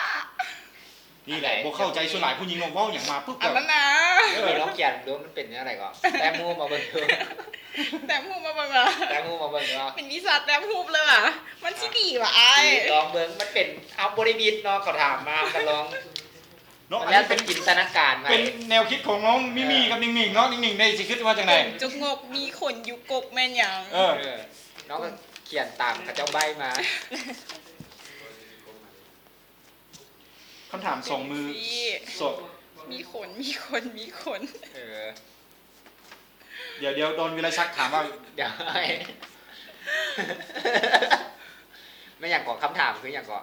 คำถามไม่รู้คำถามกงจกงกมีคนอยู่กกเป็นหยังกลุ่มมันกลุ่มวันไหนมันกงมันกงนี่แหละกงโค้งจะบอกนี่เด้อตามน้องกันมีแต้มเด้อตามน้องกันวินิจใส่มาน้องวินิจใส่กล้องซูมไว้เบิ่งไงวินิจใส่มาไปบังหน้าน้องหนิงเลยเจ้าโอ้ยตายละบ่ได้เฮ็ดจะสั้นบ่ได้เอาแสงลงมาแล้วอันนี้ไม่น้องหนิงคิดเนาะน้องมีมีคิดไม่อย่างละกงจกงกมีคนอยู่กกกงจกงกมีคนอยู่กกเป็นอย่างเนาะน้องมีเป็นคนเลือกเอาคำถามนี้แล้วตอบแล้วว่าแบบนี้คือบอกจากใครทันเมื่อกี้นี่พอแล้วเนาะภาพเซ็นเซอร์ก่อนเดี๋ยวจะน้อยซีเซ็นเซอร์บ่ทันเนาะเป็นไผ่เป็นคนถาม กิม กิมว่ะ กิม KPSBS กิม KPSBS บ่แม่นกงเนาะขอเนาะเป็นขอ ขอจกมก มี กงกงกง ขอ จุก จุก ง ง ก ก มีขนอยู่กก อ๋อกิน โอ้ กิน กิมนะ อ๋อกิม กงจุกงกมีขนอยู่กก อ๋อ ไม่ ไม่ ไง ละเนาะเลือกคำถามนี้เลยเด้อแล้วน้องมิมี่เป็นคนตอบไปแล้ว คืออันนั้นเนาะถูกบ่ บ่แมน บ่แม่นติ ฮะน้องมิมี่ตอบอันนี้เหรอวะเนี่ย โดยน้องตอบอันนี้แหละ ชื่อ น้องคิด ตอบนี้ จังซี่ บอก โดยตอบอันนี้แหละ คิดเอา ให้น้องมิมี่ตอบเลย ได้มันบ่แม่นได้ เลือกคำถามนี้ว่าเลือกเลยเด้อเลือกคำถามนี้เลยเด้อจับเวลาเด้อ สองมือกำเตาแอวเด้าปากดูดแม่นหยังสองมือกำเต้า สองมือกำเต้า แอวเด้าปากดูด แอลเดา แข ปาน ก ดิ ดูด เป่า แคน แคน ต่อ เป่าแคน เป่าแคนเนาะอันนี้เราตอบได้แล้วเนาะเดี๋ยวเอาคำถามของอันน่ะเมื่อกี้เป็นไผก่อนคิมเนาะ คิม เขาเลือกเอาคำถามนั้นเลยเด้อ KPSBS เราตอบว่าบ่ถูก บ่ถูกก็ต้องเป็นเราได้ของรางวัลเป็นบ่ บ่ถึกแล้วน้องอธิบายมาว่าคำตอบของน้องเป็นหยัง อ่า ยังบ่เป็นเวลาเด้ ยังโมดเวลาว่ะ แม่น ยังเหลยอีก1 นาทีนี่ช่วยกันคิดกันไหม สรุปมันไม่อย่างนี้ บางเทื่อแล้วก็เขียนว่าขอจก บ่แม่น งก ขอ ขอกับกงมันกันเดียวนะ กง ขอคือมันโค้งๆนะกงมันเดียวกัน มีขนอยู่กกมันเป็นงู ต้นมะพร้าว ต้นมะพร้าว แม่น แม่นบ่ต้นมะพร้าว มันกงอยู่ ค บ น นไหน อ วะ ยู่กก มีขนอยู่กก มันต้น มาจะใส่อีกไป คิดไปก่อนอะไรมีคนอยู่ ตัวไหนมีขนแล้วคิดไปก่อนเนาะ อหย่างน้อยๆที่มีมันงอ มี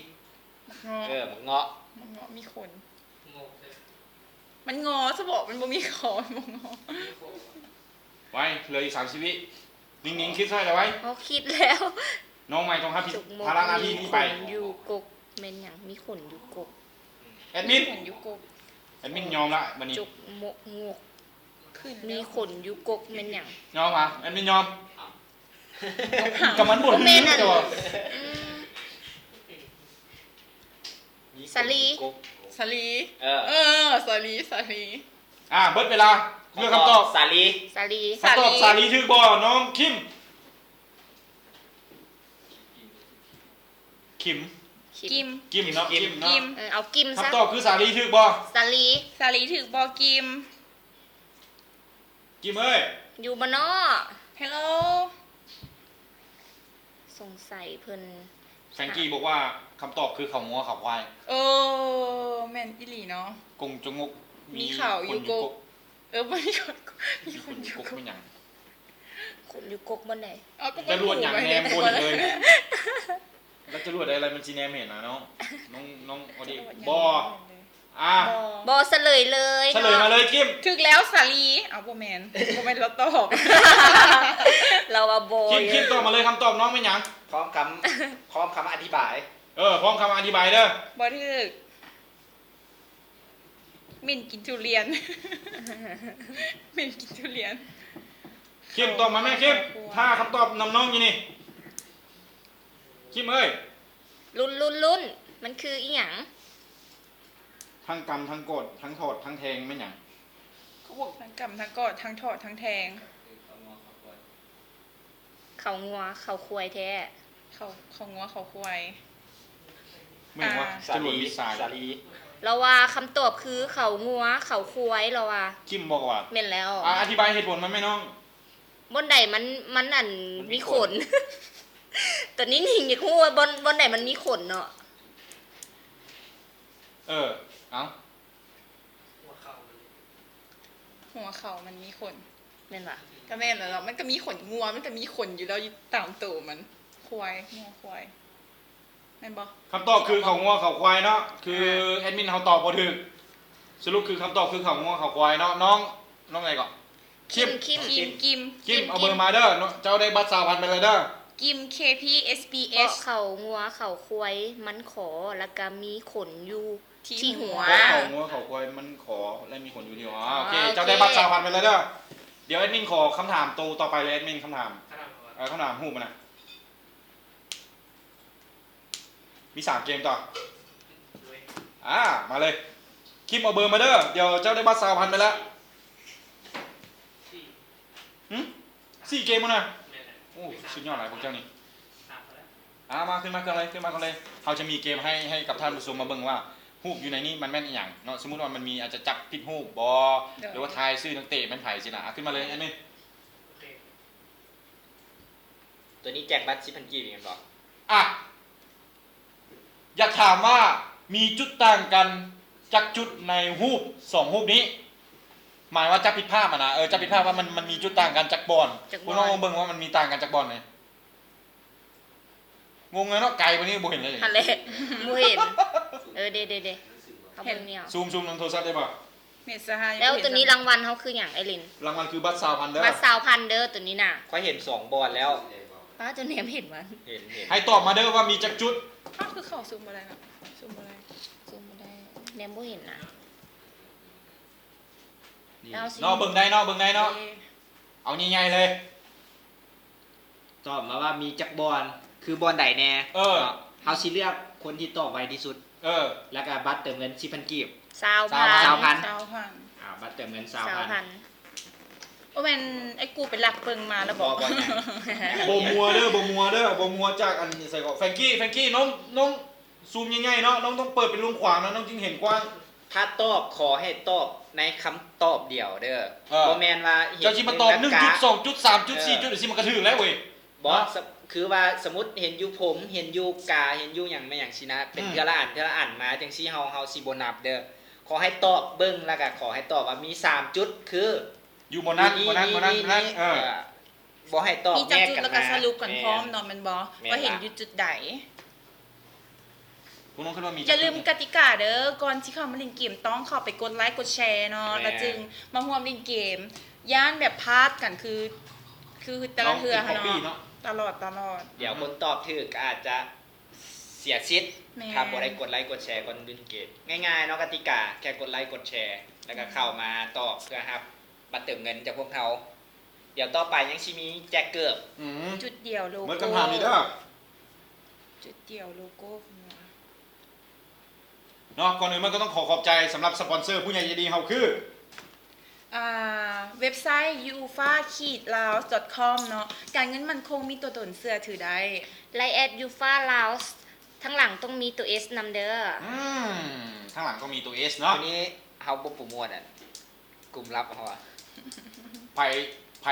ใส่ละไผที่เรียกว่า18บวกเนาะสายหื่นโดยเฉพาะเนาะอย่าลืมเด้อแอดดูโชว์เด้อบ่แม่นสายหื่นเจ้าต้องว่าไผที่นอนเสียบานดึกแล้วยังค่าเบิ่งเตะบานแล้วบ่มีหยังเฮ็ด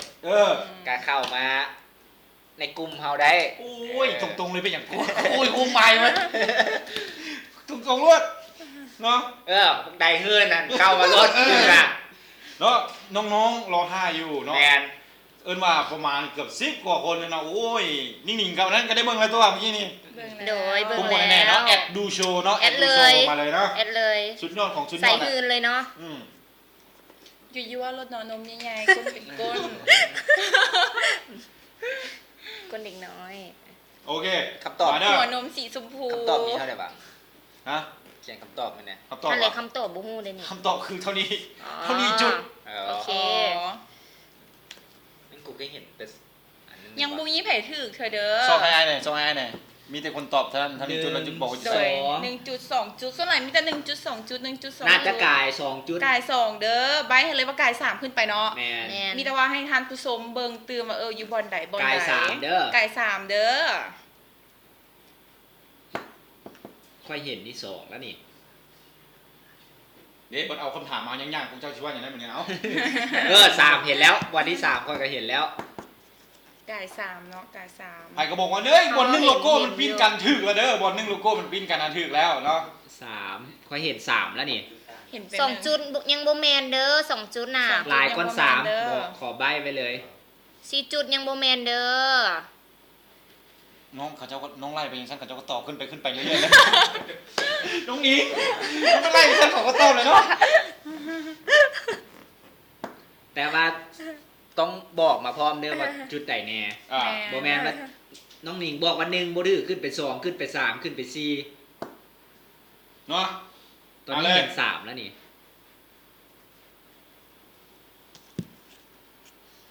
ใส่อีกวะนั่นแหละใส่เนาะบักได้เฮ็ด ไก่เฮ็ดฮะ สุดยอดของสุดยอดนะบัดนี้จุดหนึ่งปอกแขนข้อมือปอกแขนข้อมืออยู่ใส่อ๋ออาเย็นเราเป็น อ่า บ่แม่นอ่ะ อ๋อเห็นแล้ว บ่แม่น หาก็เห็นอันเดียว ให้เห็น2 อัน เห็นสองอันวะ เขาบอกใบ้ไปเลยบอกว่ามีจักจุด เอาไปบอกใบเดิมมี5จุดเนาะชื่อไว้ไหม แม่น 5จุดเนาะแล้วจากหัว5จุดนี่นะมันอยู่ใส่แน่ แม่ แม่น อ๋อ หาจุดมันอยู่บนไหนแน่ มีสรุปคือบอกใบ้ไปว่ามี5จุด อือฮึ แต่ว่าให้แน่ใจว่าบอนใดแล้วค่อยพิมพ์มาเด้อเพื่อหยังเพื่อกันคนอื่นก๊อปเจ้านะ สรุปมี5จุด เขียนว่า5จุดแล้วก็บอกเฮามานำแน่ว่า1สิอยู่บอนใดบอนใดบอนใด 2บอนใด3บอนใด4บอนใดแล้วก็5อยู่บอนใดเนาะ ให้ครบแล้วค่อยลงมา โดย กันคนอื่นก๊อป อือฮึ อย่าลืมกติกาเด้อก่อนที่เข้ามาเล่นเกมเขาต้องกดไลค์กดแชร์แล้วก็เปิดเป็นสาธารณะเนาะ เอาภาพเข้าขึ้นเต็มเลยได้บ่เพิ่นว่ายังบ่อยากเห็นปานใด ง่ายแล้วนี่อยู่ไหน อันไหนใหญ่ พวกเจ้าลงปีนโทรศัพท์มึงมันจะเห็นไงขึ้นทันทีนี่นะ ลองเป็นลงขวางเนาะลองเปลี่ยนเป็นลงขวางเบิ่ง น้องเห็นบ่ เอารูปขึ้นอีกเบิ่ง อ๋อเปลี่ยนเป็นลงขวางน้องเห็นแต่2บอล โอเคนี่ใหญ่ละ อ่ะ เปลี่ยนเป็นลงขวางเบิ่ง เบิ่งเอาตั้งใจเบิ่งก่อน ตัวบอลล็อกเปลี่ยนบอลล็อก 1 2 3 ใส่กับเจ้าว่าบนเห็น4ละ หาก็เห็น3อีกบนหนึงอยู่ใช่ป่ะบนนี้ นั่นแหละยากสุดบอลนี้เด้บอลนี้เด้ บนนี้หาไว้ยากนะ บอลนี้เด้ กูเห็นอันยากไปตอนนี้ ภาพคือยากไหน บอลไหน ดีแมนนี่ 2นี่3นี่4นี่จุดนึงนี่นะ ตัดกล้องมาให้อันนั้นบึงมาหนึ่งจะยืนรถบ่อย่างกูซอยระเบิดเอา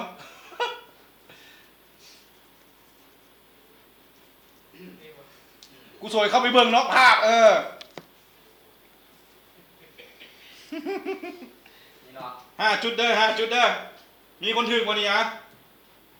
อีกบนนึง ปอกแขนกูเบิ่งปอกแขนดูกู ต้องบอกเน้นมาอีก ปอกแขนถึงอ่ะปอกแขนของใครล่ะ ต้องเน้นมาบอกว่าปอกแขน มันมีหลายปอกแขนเบิ่งลูก มันมีเบอร์10กับเบอร์11ถ้าบ่ฮู้ซื้อเขียนเบอร์มาก็ได้ เบอร์10 ปอกแขนเบอร์9ปอกแขนเบอร์10ปอกแขนเบอร์11 บ่แม่นนี่เด้เดี๋ยวนี้ นี่ เห็นแล้วเด้อ ดิ ได้แล้ว บนไหนวะ เห็นมาละ5ชุดแอดมินเห็นมันแล้วเด้อทีนี้ก่อนเห็นแล้วตอนนี้นะ นี่เลยนี่ เนาะใครเป็นคนตั้งเกมนี้วะ ใส่ ดีนี่นะวันโยกเสือนะ มีใส่ก็มีใส่เลยวะกูคือบุจดคำตอบมาให้เขา เห็นสมอง เมน จดคำตอบไหมจดคำตอบไหมมันจึงถึงเนาะเนาะถ้าไผ่ที่ตอบถูกตามของกูโซยเจ้าจะมีสิทธิ์ทันทีคือ ให้มีสิทธิ์มาเลือกเกิดของพวกเรา นี่เห็นบ่ดี เลือกเอาเลยว่ะเลือกเอาคำถามนี้เลยว่ะ เอาคำถามนี้เลย แง้มๆใช่ปะ ไอ้ยิบิ๊กเนี่ย ย่อเสือนี่นะบอลย่อเสือนี่นะเด้ โอ้เบิ่งตั้งใจเบิ่งตัวนี้บอกว่ะเดี๋ยว กูโซยน่าจะบอกนั่นน่ะค่อยบอกก็เด้อจะเลือกกล่องค่อยเด้อ เขาจะเอิ้นว่าเอียง เจ้าเลือกกล่องค่อยเจ้าซวยรวดค่อยบอกก่อน เขาจะเอิ้นเอียงแถว ทะเลเขาจะเอ้ยแขน อย่า ไอ้ ฟัง นี่ อะไรก็ แถวแขนนี่เนาะสิเนาะ มันกูโซยเป็นคนจดคำตอบแล้วเด้อเลือกเอาคนมาเลือกกล่องนี้เลยเด้อเนาะมื้อนี้แจกเนาะเอากล่องกว้างๆใครที่ตอบถูกคำถามตัวนี้ จะมีสิทธิ์เลือกกล่องของพวกเราเนาะซึ่งอยู่ใน3กล่องนี้มีของขวัญหมดทั้งนั้นเลยเอาแบบกันแบบง่ายๆบ่เห็นอย่าไปช่วงที่เห็นอยู่วะโอ้ยบ่เห็นดอก บ่เห็น มาเลยเด้ออยู่ในนี้ ข้างหลังก็บ่เห็นข้างหลังพิธีกรกันยังบ่ จะมีชุดสีแดงๆน้อยหนึงของน้องมีเนาะอยู่ในนี้เนาะสังเกตดีๆเด้อบ่เห็นดอกโอ้ย จะไรซูโมตี กูมีคนถือบ่กู เดี๋ยวสอบมันก่อน หนึ่งโลโก้สองปกแขนสามเกือบสี่แขนห้าหู ถึงบ่ ยังบ่ถือเนาะ 5.1 โลโก้2ปลอกแขนเบอร์ โอ้ส่งมา 10 3เกือบเบอร์ เดี๋ยว 10 4หูเบอร์ 9 น้อง 5 มันเวลาจะ แขนเสื้อเบอร์ 11 ถึงบ่ไอ้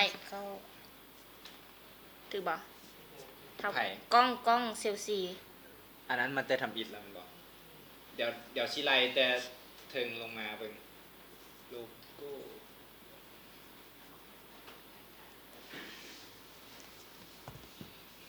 โอเคเอารูปขึ้นมาอันนั้น เอาหูขึ้นมาง่ายไหมเบิ่งดู 1โลโก้2ปลอกแขน3เกิบ4แขน5หู มันยังบดจัดแจง ให้น้องแรนดอมอ่ะ โลโก้บองหูบ่ใส่หูสิมันกัน บ่มี รูป นะ เดียว บ่ กัน มีนะบ่มีเด้อโลโก้บองหูบนบองหูนี่บ่มีเด้อ มันกันเดียวกันฮะบอกความหมายคือเขาเจ้าบอกว่า5 จุดเพิ่นเขาเจ้าเพิ่นบอกว่าโลโก้อันตัวหนึงบองหูบ่บองหูเขาเจ้าเพิ่นไล่เป็น2 เด้ๆตัว มัน ใหญ่ บ่ ๆสุด ถือ หั่นเด้เห็นบ่ตัวหนึง นี่ เบิ่งคือใส่ตุ้มหูอีกตัวหนึง เขาเพิ่นว่ามี5 จุดเขาเพิ่นมาบอกว่า1 จุดนี่2 จุดนี่สินะ อ๋อบ่ถือบ่ถือบ่ถือ มันบ่แม่น 2 จุดต่างกัน จุดต่างกัน สอบจุดต่างกันเด้อนอกภาพที่2นี่มันจะมี5จุดที่แตกต่างจากภาพที่1 แม่น เนาะคือ1คือจุดบองหูถึกแล้วเฮาบอกไปเลย2คืออยู่ไส3อยู่ไส4อยู่ไสกูอยู่ เพราะว่ามีบางคนมาไล่คือ1 จุดบองหู ตัวที่2บ่บองหูสิมาไล่เป็น2 จุด บ่ได้บ่ได้อันเดียวกันเนาะ แม่น ให้ตอบความหมายคือเพื่อนเดียวกันเด้อ ใส่แขนเบิ่งซ้าย เนาะใครตอบถูกตัวนี้มีสิทธิ์เลือกกล้องเนาะเอาเกิดไปเลย โลโก้ มันก็ตอบโดยรวมคือตอบมาว่าเสื้อสิมันก็คำตอบมันกว้างอะนะให้อยากให้ อยากให้เจาะจงกว่านั้นเด้อ หนึ่งเด้อเสื้อละเสื้อผู้ใดแบบนี้สินะก็คือแบบ บอกมาแบบเจาะจงมาอีกน้อยนึง เลขเสื้อมาได้ใส่วะเลขเสื้อเลยเลขเสื้อผู้ใดล่ะมัน3คนโอ้ยไม่ไหวคือ เล็ก เกม เสื้อบ่มีเล็กเสื้อ นี่ถึกบ่ ใส่ ตอน ตุ้มหูใส่แขน ลูก เบิ่งซ้าย เบิ่ง เตะเบอร์ ซ้าย 11เบอร์11ตัวใด นักเตะเบอร์11โลโก้และเกิบอยู่นำตัว E ถือ ชื่อ ตัวนี้ ซุปเคมเอ็นนี่ถือบ่นี่กู ตั เบิ่ ว งดู นี้ก่อนบ่ ไม่ใหม่ก่อน ดอนวิไลซักดิ์นี่ เบิ่งดูซุปเคมเอ็นเนาะ กับดอนวิไลซักดิ์ ให้รู้ดูดอนมีอะไรสักคนใดตอบก่อน แม่นแล้วเพราะว่าเราอ่านแต่ ดอนวิไลศักดิ์5จุดตุ้มหูโลโก้ไนกี้ โลโก้สิงห์ ปลอกแขน ปลอกแขนแม่นบ่ส้นเกิบตัวใดล่ะ ส้นเกิบ อ๋อส้นเกิบมันสิมีแต่ตัวเดียวนะส้นเกิบนั่นล่ะถึงละน้องดอนวิไลศักดิ์จะมีสิทธิ์นั้นทันทีเนาะเฉลยแล้ว มาเลยเนาะคำตอบคือแต่อย่าลืมเอฟเฟกต์ไว้เด้อ ที่เบิ้งคือตอบไว้ก่อนหมู่แล้วแบบที่มัน ถึกเนาะ ถึกแบบถึกจะแจ้งอะนะ เนาะปลอกแขนสิงส้นเกิบและโลโก้ไนกี้และตั้งหูเนาะเอาหุ่มน้อยลงให้กันเจ้าเห็นตัวที่5เนี่ยไอ้เมนหุ่มยับลงมาเด้อเนาะนี้ก็คือ5จุดเฉลยเด้อยากป่ะคนต้องคิดว่ายากป่ะแม่ จะยากอยู่ใด ยากว่ะ ยากอยู่ แต่ เป็น5จุดเนาะ แต่ก็ตอบถูก แต่ก็ยังมีคนตอบถูกเนาะ แม่น ดอนวิไลศักดิ์เป็นคนตอบก่อนเนาะ เพราะว่าหลายคนก็ตอบมาแต่ว่ามันก็ มัน บ่ บ่ ละ ถูก เอียดคือ1ตั้งหู2บ่ใส่ตั้งหูสินะมาไล่2จุดมันก็บ่ได้หรือว่า1ตั้งหู2เสื้อ3กาชี้เสื้อมันเสื้อของผู้ใดสินะถ้าว่าเสื้อเบอร์11บ่มีกาไนกี้สิก็หรือว่ากาไนกี้สิก็โอเคไปเนาะแต่อันนี้ตอบโดยรวมพวกเราก็บ่ฮู้ว่า มันกว้างโพดคำตอบก็เลยให้บ่ได้ มาเลยดอนวิไลศักดิ์เจ้าเป็นผู้โชคดีที่ได้มีสิทธิ์เลือกระหว่างกล่องที่1คือกล่องของน้องหนิงอุ้มเลยกูอยากให้น้องหนิงอุ้มกูสวยอุ้มได้ป่ะกล่องกูสวยเด้อ โอ้หนักแท้ หนักแท้ว่ะกล่องที่2คือให้น้องน้องหนิงซะ น้องนี่ ค่อยสิโบมอบโชคแล้ววันนี้ค่อยสิสวยขนาดนี้กล่องที่3คือน้องมิมียกขึ้นซื่อๆไปนี้โอเค ดอนวิไลซักให้เจ้าเลือกมาเจ้าอยากได้กล้องของใครระหว่าง3คนนี้เนาะดอนวิไลซักเลือกมาเด้อว่าจะเอากล้องของใครบางเมื่อละช่วงนี้โอ้ยอย่างก็นะเซ็ตคืนให้เดจากบุญโฮงรอปั้งมีวะเอาลองเบิ่งคืนกูเช็คมาดูกูบุญโฮงเพิ่นบอกว่าเพิ่นตอบไว้ก่อนแม่นบ่เดี๋ยวขอเอากวดเบิ่งอีกบัดนึงเด้อแป๊บนึงเนาะสิกดก่อนเด้อโทรศัพท์ต้องใช้บินจุดเดียว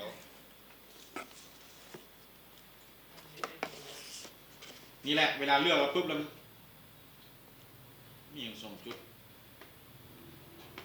บุญโฮงรอปั้งบุญโฮงรอปั้ง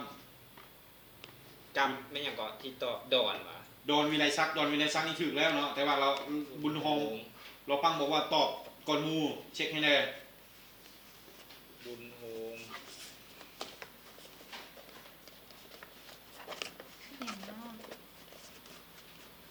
เยอะน้องการ์ตูนยังตอบก่อนอันนี้โอ้เป็นแล้วบุญโฮงเราปั้งตอบก่อนเดี๋ยวบึงกันได้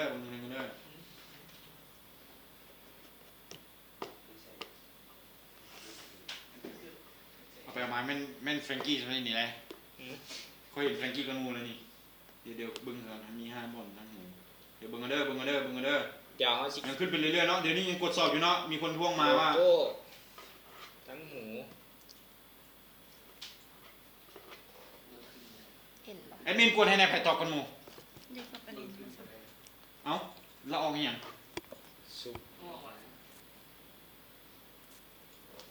ตั้งหูสายแขน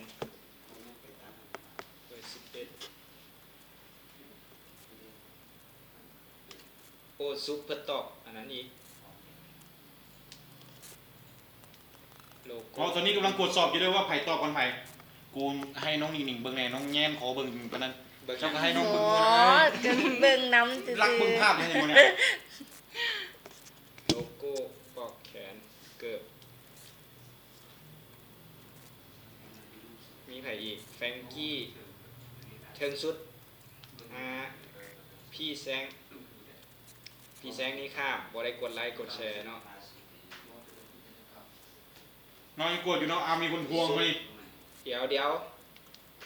บางที่ขึ้นน้ำทางเพิ่นก่อนแล้วทางเฮามันขึ้นซาเด้บ่ลำดับของคอมเมนต์มันขึ้นพร้อมกันมันขึ้นตามจำนวนเวลาเนาะ5 จุด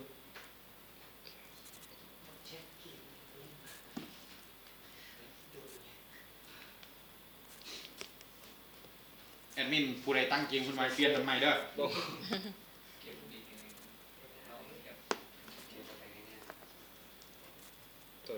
แบงค์นี่บ่ถูกแล้วตอบไว้ก็เห็นแต่โดนวิไลซักนี่คนมูน่ะแล้วก็แฟงต่อมาก็เป็นแฟรงกี้5 จุดโลโก้ปี๊ดหูเซตซิเน็ตก็นี่แหละโดนวิไลซักนี่แหละเสื้อเดี๋ยวของกูเลยเสื้อตัวนี้มันกว้างโพดของแฟรงกี้แล้วก็ต่อมาเป็นอัมพรถือหูกับแขนตัวนี้ก็บ่ถูกต่อมาเป็นกล้องเซลซีโลโก้ปอกแขนหูเกิบแบนเสื้อ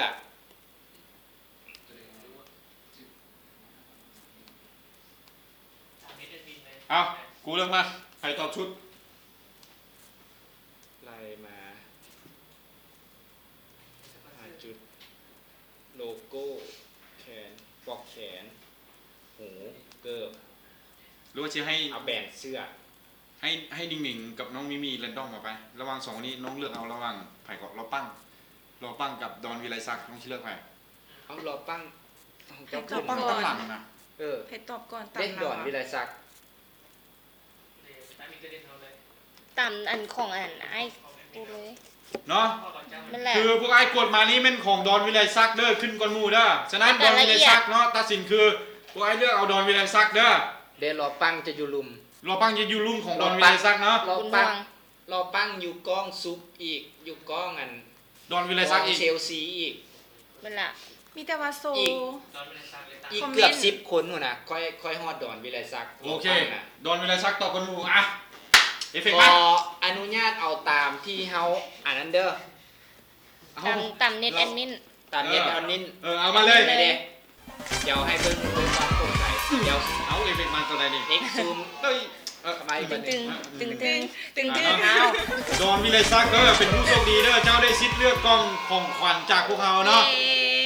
สรุปคือของดอนวิเลซักเด้อได้เด้อเอาชิชูน้ำตาลโอเคมา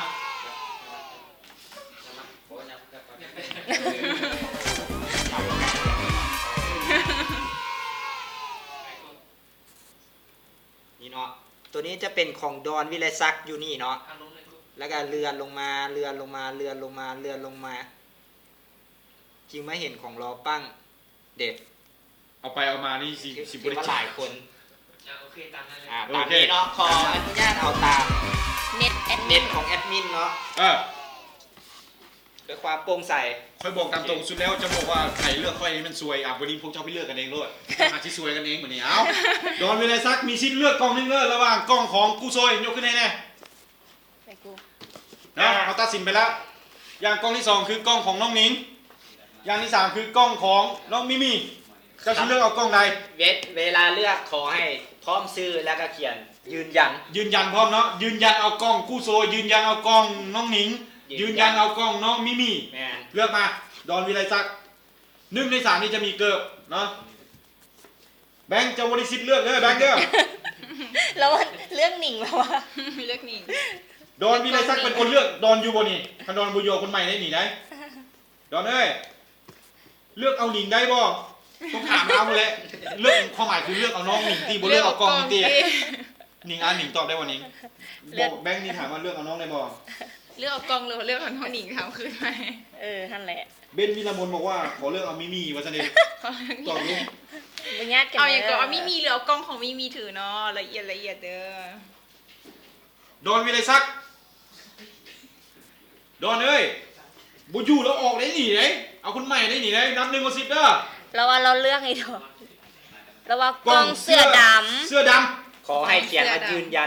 เป็นยังไงเนาะอันนี้เป็นเอาไปเด้ออันนี้เป็นกล้องกูโซยเด้อสีแดงกูโซยอันนี้น้องนิ้งอันนี้น้องนิ้งเด้อเสื้อดำน้องนิ้งอันนี้น้องมิมี่เจ้าเอากล้องไหนมีสีแดงสีดำได้เจ้าโบอยากพิมพ์สีแดงดำขาวแล้วพร้อมแค่เขียนว่ายืนยันเพื่อเดี๋ยวเขาเปิดไปโอ้ยน้องยังโบได้เลือกกันไว้เพื่อขอให้เจ้าว่ายืนยันอีกแค่นึงก็คือขอแค่ว่าสีแดงยืนยันสีดำยืนยันหรือว่าตามด้วยชื่อของพวกเขาก็ได้เนาะเขียนว่ายืนยันมาด้านหลังเด้อเจ้าเขียนว่ากองกลางมันกระทึกอยู่แต่อยากให้มีคำว่ายืนยันเด้อเนาะพิเศษก็คือมื้อนี้เด้อ2 โมงออดี้ถามว่ามีถ่ายเราชนบ่ถ่ายโอเคคนเดียวถ่ายเลยเนาะออดี้ตลอดเลยเอาใหม่มาเด้อกล่องน้องหนิงยืนยันโอเคเสื้อดำเนาะง่ายขึ้นมาแบบนี้เราเปิดพร้อมกันเนาะนับ1 2 3เราเปิดพร้อมกัน1 2 3ได้เสื้อเกิร์ลอยู่ของกูโซยเด้อเกือบอีเตนเกือบอีเตนเนาะอันนี้มันเสื้อยูเว่เด้อพร้อมบัตรส่วนลดจากฮานด์บ็อกเพย์เนาะมูลค่า52 บาทพร้อมเสื้อยูเว่เนาะแคปไว้เลยเด้อแคปไว้ขอให้ดอนอินบ็อกมาดอนอยู่บนนี่อินบ็อกมาเด้อไข่บุเรื่องน้องมิมี่วะแต่ว่าจุดเตะจะได้ขายแล้วก็ไปน้องมิมี่เราเกิดมาแล้วมึงโอ้ยบุได้ขายเพื่อนเจอมีกันดอนเสื้อเจ้าสามารถเลือกได้ว่าจะเอาตัวอยู่ในกล้องหรือว่าเอาตัวอยู่นอกเนาะยกเว้นแมนยูเด้อบุมีเด้อจะซื้อขานี่เมื่อไงมันแมนยูดีกันเสื้อของน้องหนิงก็ได้เด้อน้องชายพิเศษเลยพร้อมลายเซ็นดอนอยู่บ่ดอนไม่อย่างว่าแจกไปแล้วเด้อจะถามไม่เด้อแจกไปแล้วเด้อจะถามว่าแจกไหมเด้อแจกไปแล้วอยู่บ่นี่ดอนเอ้ยกองไอดินขับกันมูเสียดายเกือบแตะอยากได้เกือบอีเตใส่กล่องน้ำคำถามเดี๋ยวใดแจกไปแล้วแสงชันไอรินน่าจะมีคำถามเอาเกือบแตะแด่เป็นดุลละได้ยังบอกแค่จะเอาบ่นี่สรุปไปแล้วเกือบแตะอยากได้เกือบแตะหลายคนมีคนอยากได้เกือบแตะหลายแจกก็แจกไปแจกเลยแจกวันนี้พร้อมเซ็นบอกพร้อมเซ็นเด้อ อันนี้ขออนุญาตเด้ออันนี้แฟนคลับแฟนรายการเฮาแท้ๆขอมาว่าอยากให้แจกเกือบแตกเนาะ ขอให้ใครอยากได้ เอาให้น้อง FC อิง วะ น้องใหม่ซะเป็นคนแรนดอมเอาชื่อไผ่ผู้นั้นได้รางวัลเกือบแตก เอา ไป จังซี่ว่ามันอาจจะมีคนที่อยากได้และบ่อยากได้ ถ้าคนที่อยากได้ขอให้กดว่า FC มา FC แล้วให้ มาดีกว่า น้อง น้อง หนิง หนิง หรือว่า เป็นคน น้อง random มีแรนดอมเอาให้น้องหนิงซะเพราะว่าเพิ่นมาครั้งแรก เดี๋ยวเอาอย่างซี่ซะไผ่ให้สายงาของเกือบแตกให้ม่วนที่สุดแล้วเอาไปให้เลย เกือบแตกของฟ้า ก็ได้แล้วแต่ปลาอีฮือสุดดื้อใส่บ่หยุดสิก็ได้เนาะสิใส่มาจังไดก็ได้แล้วแต่ใส่มาให้น้องหนิงกับมีเป็นคนเลือก ปัญหาบ่ว่ามันสิมีคนอยากได้แล้วไปใส่มึงบ่น่ะ มี ลองมึงเนาะ FC นี่น่าจะมีเนาะเนาะมันมีคุณค่าทางจิตใจเนาะเพราะว่าไม่ไผ่ก็กูสวยไม่ไผ่ว่าใส่ไปแล่น เป็นพี่ตูนเคยใส่ไปแล้ว พี่ตูนเคยใส่ไปแล่นมานะเกือบแตะกูนี้กูซวยเป็นคนไปขอมา แม่น เด้อ โอ้พี่ตูนบอดี้สแลมอ่ะ บ่พี่ตูนนั่นบ้านทงมั่งเส้นตูนคือกันพี่ตูนบ้านทงมั่งเด้อ เนาะ FC มาหลายอยู่เนาะพิมพ์มาเลยให้สโลแกนของเกือบแตะคู่นี้มาว่าท่านอยากใส่ว่าจังได เอ็นป๊อปปี้ว่าเกือบแต่เหินฟ้า เนาะอุตส่าห์แบบสุดยอดเลยทีเนี้ย เซ็นให้พร้อมอ่ะ เซ็นให้พร้อมจากลายเซ็นของนิ่งๆและไม่มีเอามาเด้อเกือบแตะยังมีคู่แล้วกูเดคู่อยู่ใส่ได้เนาะจากออดดี้นี่คักหลายคิมเคพีเนาะบอกว่าแตะขอบฟ้าใส่แล้วสบายใส่มั่นใจใส่แล้วสามารถ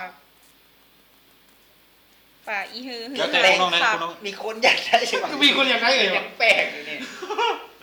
ขอได้ออกชุดแล้วดีบ่ได้ออกเนาะขอมาก็ให้เลยเนาะ ใส่ คือ คอ แตะใส่แล้วยางมด มือบดคืน มือมดคืนย่างมดมือมดคืน เอา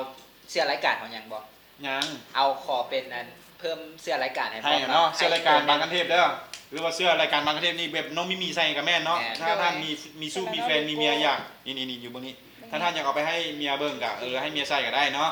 แบบของน้องหนิงนี่เดี๋ยวเวอร์ชันหน้าเนาะเขาจะผลิตมาสีดำโอ้ยนั่นหมักแตงโมคัก มึงสาบานว่ามึงซูมโลโก้ ซูมโลโก้ที่มือกล้องซูมโลโก้วะ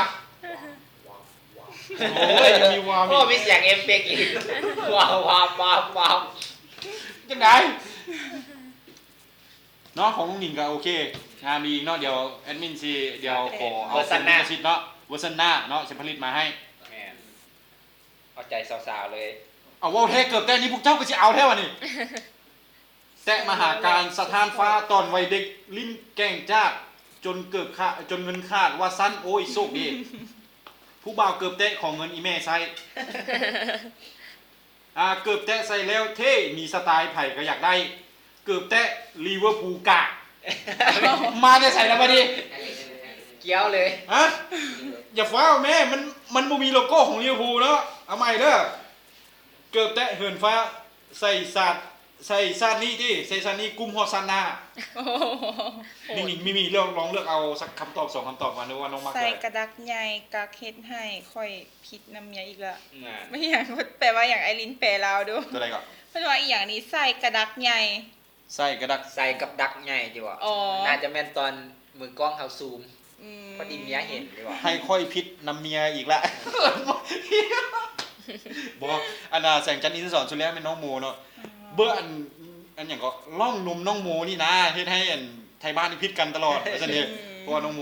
มเนาะมาชุดแล้วนี่เอาไปแสงจันทร์เจ้าสุดยอดจังแล้ว ฟ้าเหลื่อมแมบใส่เกือบแตะไปหาผู้สาว อย่างเนาะเอามาอีกเด้อ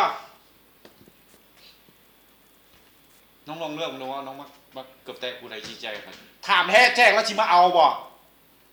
ถามก่อน แจ้งเราออกบ่เนาะ นิ่งฝากถามดู นมเจ้านั่นล่ะแสงจันทร์นมเจ้านั่นล่ะนมค่อยอีกละ นิ่งๆลองถามดูว่าคันเจ๊เกือบแตะแล้วสิมาเอาอ่ะ คันเจ๊เกือบแต่สิมีคนมาเอานำบ่นี่ เนาะก่อนอื่นมันก็ต้องขอบใจกับสปอนเซอร์เฮาอีกเนาะแจกหมดทุกอย่างเด้อที่มีเด้อเนาะบ่มีก็ไปเอามาแจกให้เนาะ บอกขอบใจกับสปอนเซอร์ก็คือ เว็บไซต์ yufa-laos.com เนาะการเงินมั่นคงมีตัวตนเสื้อถือได้ Line @yufa-laos ทั้งหลังต้องมีตัว S เด้อเนาะถ้าท่านผู้ก็สังเกตได้ด้านเบื้องซ้ายด้านลุ่มเนาะ @yufa-lao เราต้องมี S ทางหลังเนาะและที่พิเศษของเราจะมีกลุ่มลับสำหรับสายเงินโดยเฉพาะก็คือ @dushow เนาะ ก็คือมีตัว A โค้ง DWOSHOW เนาะ @dushow ใครที่แบบมักนอนบ่รับจังซี่บ่มีหยังเฮ็ดนะเข้าไปเบิ่งได้เด้อ @dushow เข้าไปเลยเนาะกูซวยเข้าไปแล้วเด้อเข้าไปตอนใดอีกโอ้ยพอแอดเขาแล้วแอดตอนใดน้องนิ่งๆก็สิเข้าไปเดี๋ยวจังน้อยค่อยแอดไอ้ว่าหยอกเด้อนี่แต่เดี๋ยวไอ้หนิงกับไอ้มีมักป๊อปปี้ว่าอยากได้เสื้อมีเอาบ่แท้อยากได้เสื้อมีแก้เลยมีน่ะเอาว่ะได้วันนี้เลือกมาน้องๆเลือกมาน้องอยากได้คำตอบตัวอะไรชี้แจงเกือบแต่นี่มีเลือกเลยหนิงเลือกค่ะแหละหนิงมาไหมมีเลือกมุกว่าอยากได้เสื้อไอ้หนิงอยากได้เสื้อไอ้หนิงอยากได้เสื้อกล้ามสีขาวก็ได้สีดำก็ดีแสงจันทร์ถามว่าสองสาวเคยเสียโสดตอนจักปีตอบได้บ่น้องยังสดอยู่น้องยังสดอยู่น้องยังเด้อน้องยังเด้อน้องก็ยังเด้อบ่เคยจักเทื่อแม่นนี่ก็สีเฮาอีกจังได๋ก็สิเทื่อกินกันยังเด้อเซาใส่แรงหลังอาหารซื่อถ้าน้องได้เสร็จแล้วยืนตรงฮักฮองว่าน้องคงกินซีนดาดบ่แซ่บดอกมันเกี่ยวอย่างว่าดีกับซีนดาดเกือบแต่อ้ายสิบ่มั่นคงถ้าน้องได้ใส่แล้วยืนตรงฮับฮองว่าน้องคงกินซีนดาดบ่แซ่บดอกสงสัยคงกินอีอันอื่นซีนอันอื่นแซ่บเนาะแก้เขาว่าน้องมีแก้นะใจเย็นนะแก้ดีบ่มีตัวมักบ่นี่น้องมีตัวมักบ่เลือกคำตอบแจกเลยดีมีตำนิ่งๆเลือกมาคำตอบที่แจกกับแต่นี่ไว้ทำมาแรนดอมบอกแรนดอมเลย แรนดอมเอาแรนดอมเนาะแรนดอมเลยให้น้องหนิงหนิงให้มีจำให้โอ้ยใส่กลางเลยโอ้ยช่วงนี้แหละเป็นช่วงที่บุญอยากพลาดอย่าฟ้าวเนาะเอาวิธีแรนดอมคือเลื่อนไปเลื่อนมาก่อนเลื่อนไปเลื่อนมาเลื่อนไปเลื่อนมาหลายๆครั้งโอ้ยสุดยอดเลย2เต้าใส่4เต้า4เต้าเป็นอันอย่างที่แบบสุดยอดของสุดยอดเนาะระหว่างหมากแตงโมและหมากส้มโอเอาเลยว่ะหมากนุ่มหมากนี่ไปเลย3 2ต้องถือสโลแกนเกือบแตะเนาะอ่านเลยเนาะบึงกดไลค์กดแชร์บ่ตอนแรกชื่อติ๊ก SHB บ่ได้กดไลค์กดแชร์ว่ะบ่ได้กดไลค์กดแชร์เนาะต้องถือสโลแกนของเกือบแตะเด้อคันถือตัวอื่นบ่ให้เอาป่าอีฮือใส่แล้วเลาะสุดขอบฟ้าเพิ่นว่าแต่บ่ได้แชร์ต้องเอาใหม่เนาะมาใหม่เด้อต้องกดไลค์กดแชร์เนาะกติกาบอกแล้ว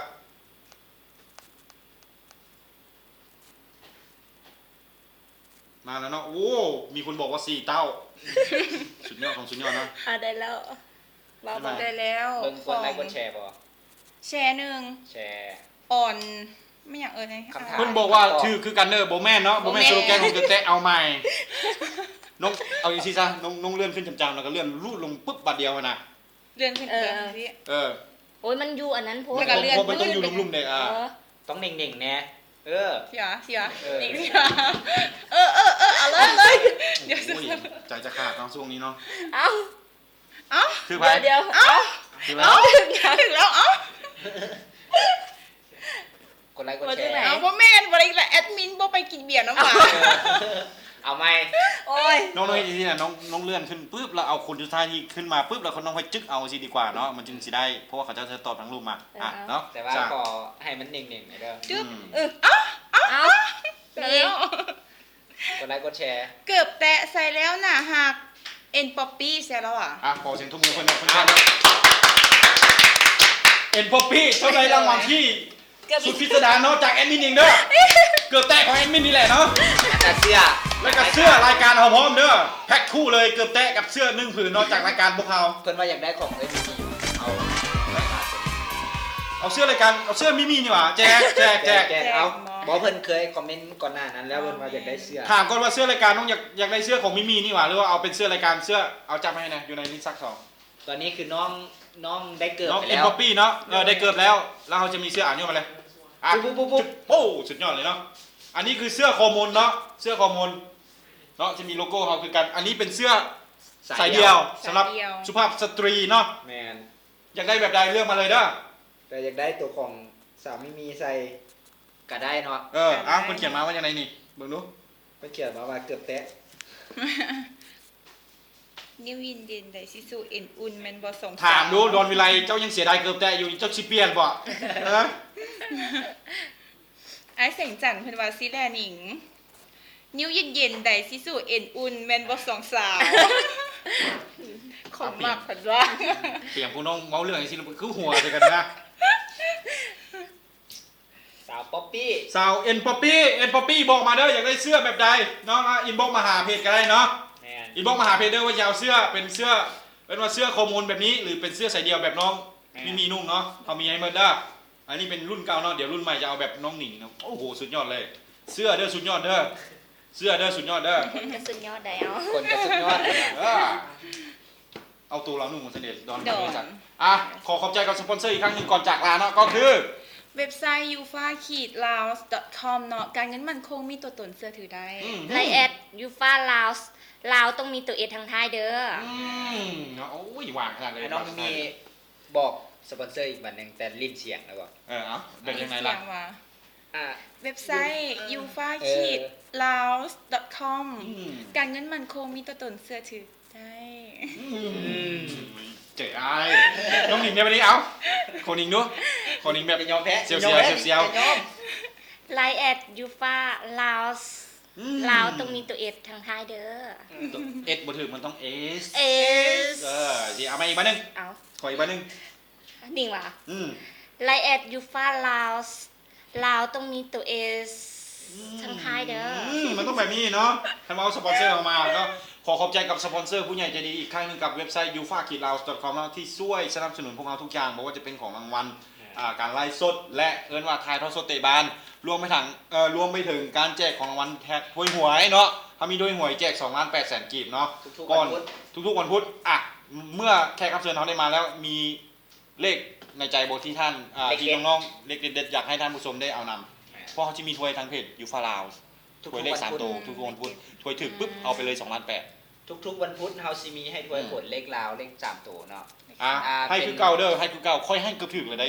193มันออกอย่างก็113เนาะเกือบถึงแล้วมาอีกเด้อ193เด้อคือเก่าเด้อมีเดี๋ยวจะให้เท่าไหร่ เลข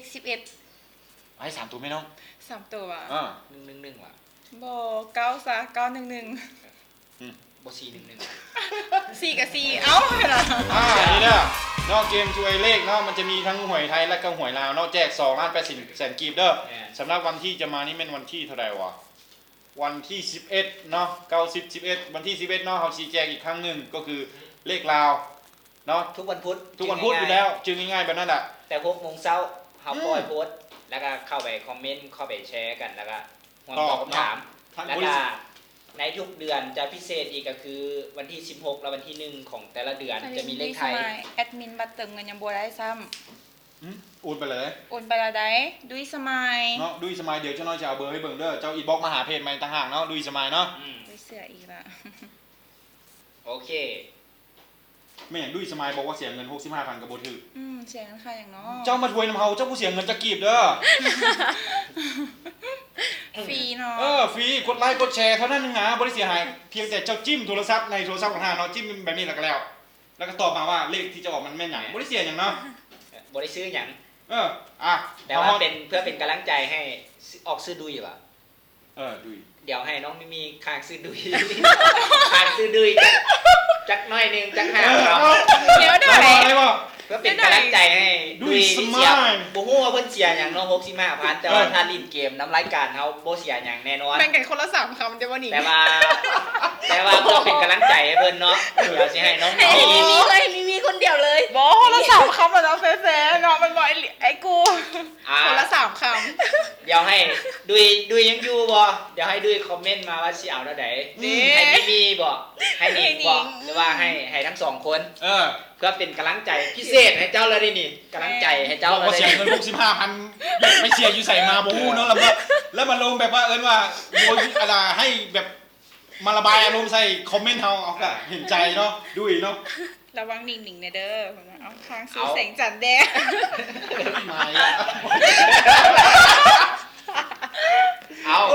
ดี๋ยวให้ดุยอีสาเฮียลินเด้เลือดดั่งแตกตลอดเนาะสิให้ผู้ใดค้างซื้อเลือกมาเลยน้ำหอมไก่ดั่งบ่แม่นเอ็นฟูแล้วบ่เฮ้ยลินยัง เนาะธรรมดาเนาะมีเมียนั่งเฝ้าอยู่บ่ได้หรอก โดยอยู่โอเคบอกมาอยากให้ไผ่คางซื้อให้อ่ะ มีหรือว่า มีหรือว่านิ่ง มี เสื้อขาวนิ่งเสื้อดำเลือกมาเลย ไวเด้อเลยนาดีทอง โคลืม น้ำแตกยังครั้งเลย ทั้งสองข้างเลยโอ้โห นะคนละ3ซื้อ คนละ3คำจ้ะคนละ3คำคนละ3ซื้อเดี๋ยวให้มีก่อนมีก่อนนะดุยไก่สามบ่ได้ยินเอาใหม่กลมลงบ่ได้ค้างไหมใกล้ไหมเนี่ยดุยโอ้ยพอแล้วไอ้จะไม่มีก็พอแล้วนะพอแล้วมีน้อยแล้วสิมาโลกเอา2คนบ่ได้ได้จงมาให้มินเด้อบ่มีหยังละบ่บ่มีอย่างนั้นแล้วเดี๋ยวต้องขอแจ้งทุกคนก่อนว่ารายการเราเป็นรายการที่บ่มีสาระเด้อเฮามาแจกของรางวัลอย่างเดียวถ้ามีประการใดผิดพลาดอาจจะเป็น18บวกไปน้อยนึงเฮาก็ต้องขอโทษขออภัยเนาะคือเฮาเฮ็ดมาเพื่อความบันเทิงอย่างเดียวเนาะมาแจกของรางวัลฉะนั้นถ้ามีอย่างผิดพลาดก็ต้องขออภัยณจุดนี้ด้วยทุกอย่างกับ เพื่อความบันเทิงและก็ขออนุญาตน้องๆแล้วอาจจะมีหลายอันบางเทื่อที่เบิ่งว่าแฮงไปหรือว่ามีคนที่แบบเบิ่งว่าโลกสวยเนาะอันนี้เฮาได้ขออนุญาตผู้หญิงแล้วว่าประมาณนี้เด้อขอได้บ่สิน้องก็โอเคถ้าเห็นอย่างบ่ถูกก็ขอโทษขออภัยเนาะแล้วก็อีกหนึ่งที่ชี้ย้ำก็คือถ้วยผลที่ผ่านๆทุกทิศที่เฮาอันนั้นจะมีแก้การตอบคำถามนะแม่นละบ่อยากให้เฮ็ดเนาะเฮาบ่ได้เสียหยังแล้วก็แค่กดแก้ไขโพสต์ว่าสั้นๆอย่าไปแก้ไขโพสต์เนาะเขาถึงรางวัลก็ให้เขาได้ไปถ้าท่านบ่ถึงงวดนี้งวดหน้าท่านก็ได้ก็ถือว่าโซ่คันยังบ่ฮอดเดี๋ยวเอางวดหน้าเพราะว่าเฮาก็แจกทุกคลิปอยู่ละเดือนนึงยังน้อยก็เป็น6เทื่อนั่นเนาะ2ล้าน8 6เทื่อแล้วก็มีของขวัญจากรายการอื่นอีกร้อยผลไลฟ์สดอย่างอีกหลายอย่างโอเคก่อนจากร้านถามนิ่งๆก่อนมีอย่างอยากฝากอีกบ่ฝากมาเลยเนาะเพื่อที่คุณเข้ามาตำหนังอาจจะบ่ทันได้เห็นน้องฝากมาเลยเนาะก็ฝากผลงานด้านดีเจหั่นแหละเนาะก็เกี่ยวกับการเปิดเพลงบ่ว่างานดอกงานปาร์ตี้งานวันเกิดเนาะหรือว่างานสังสรรค์อีหยังต่างๆสิสามารถใส่น้องไปเปิดเพลงให้ได้เดี๋ยวฝาก Facebook ลูกFacebook เนาะก็คือหนิงยาวางหนิงก็คือหนิง3ตัวเลยเนาะบ่ต้องเขียนอีหยังทั้งสิ้นเลยน้องเหนือจากงานดีเจเลยน้องมีงานอื่นอีกบ่ส่วนใหญ่จะรับแต่งานดีเจช่วงนี้ช่วงนี้จะรับแต่งานดีเจเนาะอาจจะมีงานอื่นอาจจะเป็น MC พิตตี้นี่อาจจะติดต่อมาปรึกษาน้องก่อนได้เนาะแม่นแล้วไปดองนี่แม่นติดต่อคู่นี้ได้เลยไปดองไปปาร์ตี้ก็คือเข้าห้างเสริมสวยน้องมีติดต่อน้องนิงไปเป็นเปิดเพลงเป็นโซก็ได้ครบสุดถามมีเนาะมีเปิดห้างในดนแล้วบ่นี่ก็เริ่มเปิดเนาะถ้าประเภทแบบพวกงานเจ้าสาวอีหยังก็ฮับงานนอกสถานที่แต่งงานนอกสถานที่วันเกิดบ่อีหยังบ่ฮับคือกันเนาะสมมุติว่าลิ้นเกมชนะสมมุติว่าไอลิ้นกับท่ากับครูโซยผู้ใดเสียแล้วแต่งหน้าผู้หญิงน้องแต่งให้ได้ป่ะแต่งได้เนาะแต่น้องออกมาแต่งอยู่สนามกีฬามาเดินกีฬาต้องแต่งกันสุดๆเลยได้แต่งสุดๆเลยแบบให้งามๆเลยเนาะเดี๋ยวนัดหน้ามีมาปุ๊บเราจะได้ลองท่าครูโซยจักบาทนึงเนาะครูโซยท่ากำท่าติเนาะสุดแล้วนี่มันถือกูโซยถึกแต้มแต่ว่ากูโซยบ่อยู่เนาะว่าคากำลังคิดสำคัญไอ้ต้องทับหน้าแทนให้สาวๆมาแต้มหน้าเต็มเลยเนาะเสียให้น้องอย่างก็น้องฟามี่น้องฟามี่กับน้องเนสเนาะน้องเนสก็แต้มเหมือนกันโอเคขอขอบใจทั้ง2คนเนาะก็คือน้องหนิงนิงและน้องมิถ้าเกิดว่าท่านผู้ชมอยากให้ทั้ง2น้องมาร่วมรายการเราอีกสามารถอินบ็อกซ์มาบอกทางเพจบ้านคันเทพเวอร์ชัน3เนาะเวอร์3ได้เด้อน้องอินบ็อกซ์มาบอกอยากเชิญหนิงนิงหรือน้องมิหรือทั้ง2มาพร้อมกันก็สามารถอินบ็อกซ์มาบอกได้แล้วเขาจะเชิญน้องๆทั้ง2คนนี้ว่าคู่หูดูโอเนาะระหว่างขาวกับดำหมักแตงโมกับหมักส้มโอประมาณนั้นเด้อเนาะเดี๋ยวโอกาสหน้าผู้ใดจะมาพบกับแขกรับเชิญผู้ใดก็ต้องติดตามทางเพจเราอีกท่านนึงเด้อแต่ว่าสำหรับวันนี้พวกเราทั้ง4คนก็ต้องขอกล่าวคำว่าสบายดีเจอกันวันอังคารเด้อเขามีวันอังคารและวันศุกร์เท่านั้นเนาะเวลา 20:00 นเด้อเขาย้ายเวลาแล้วเด้อ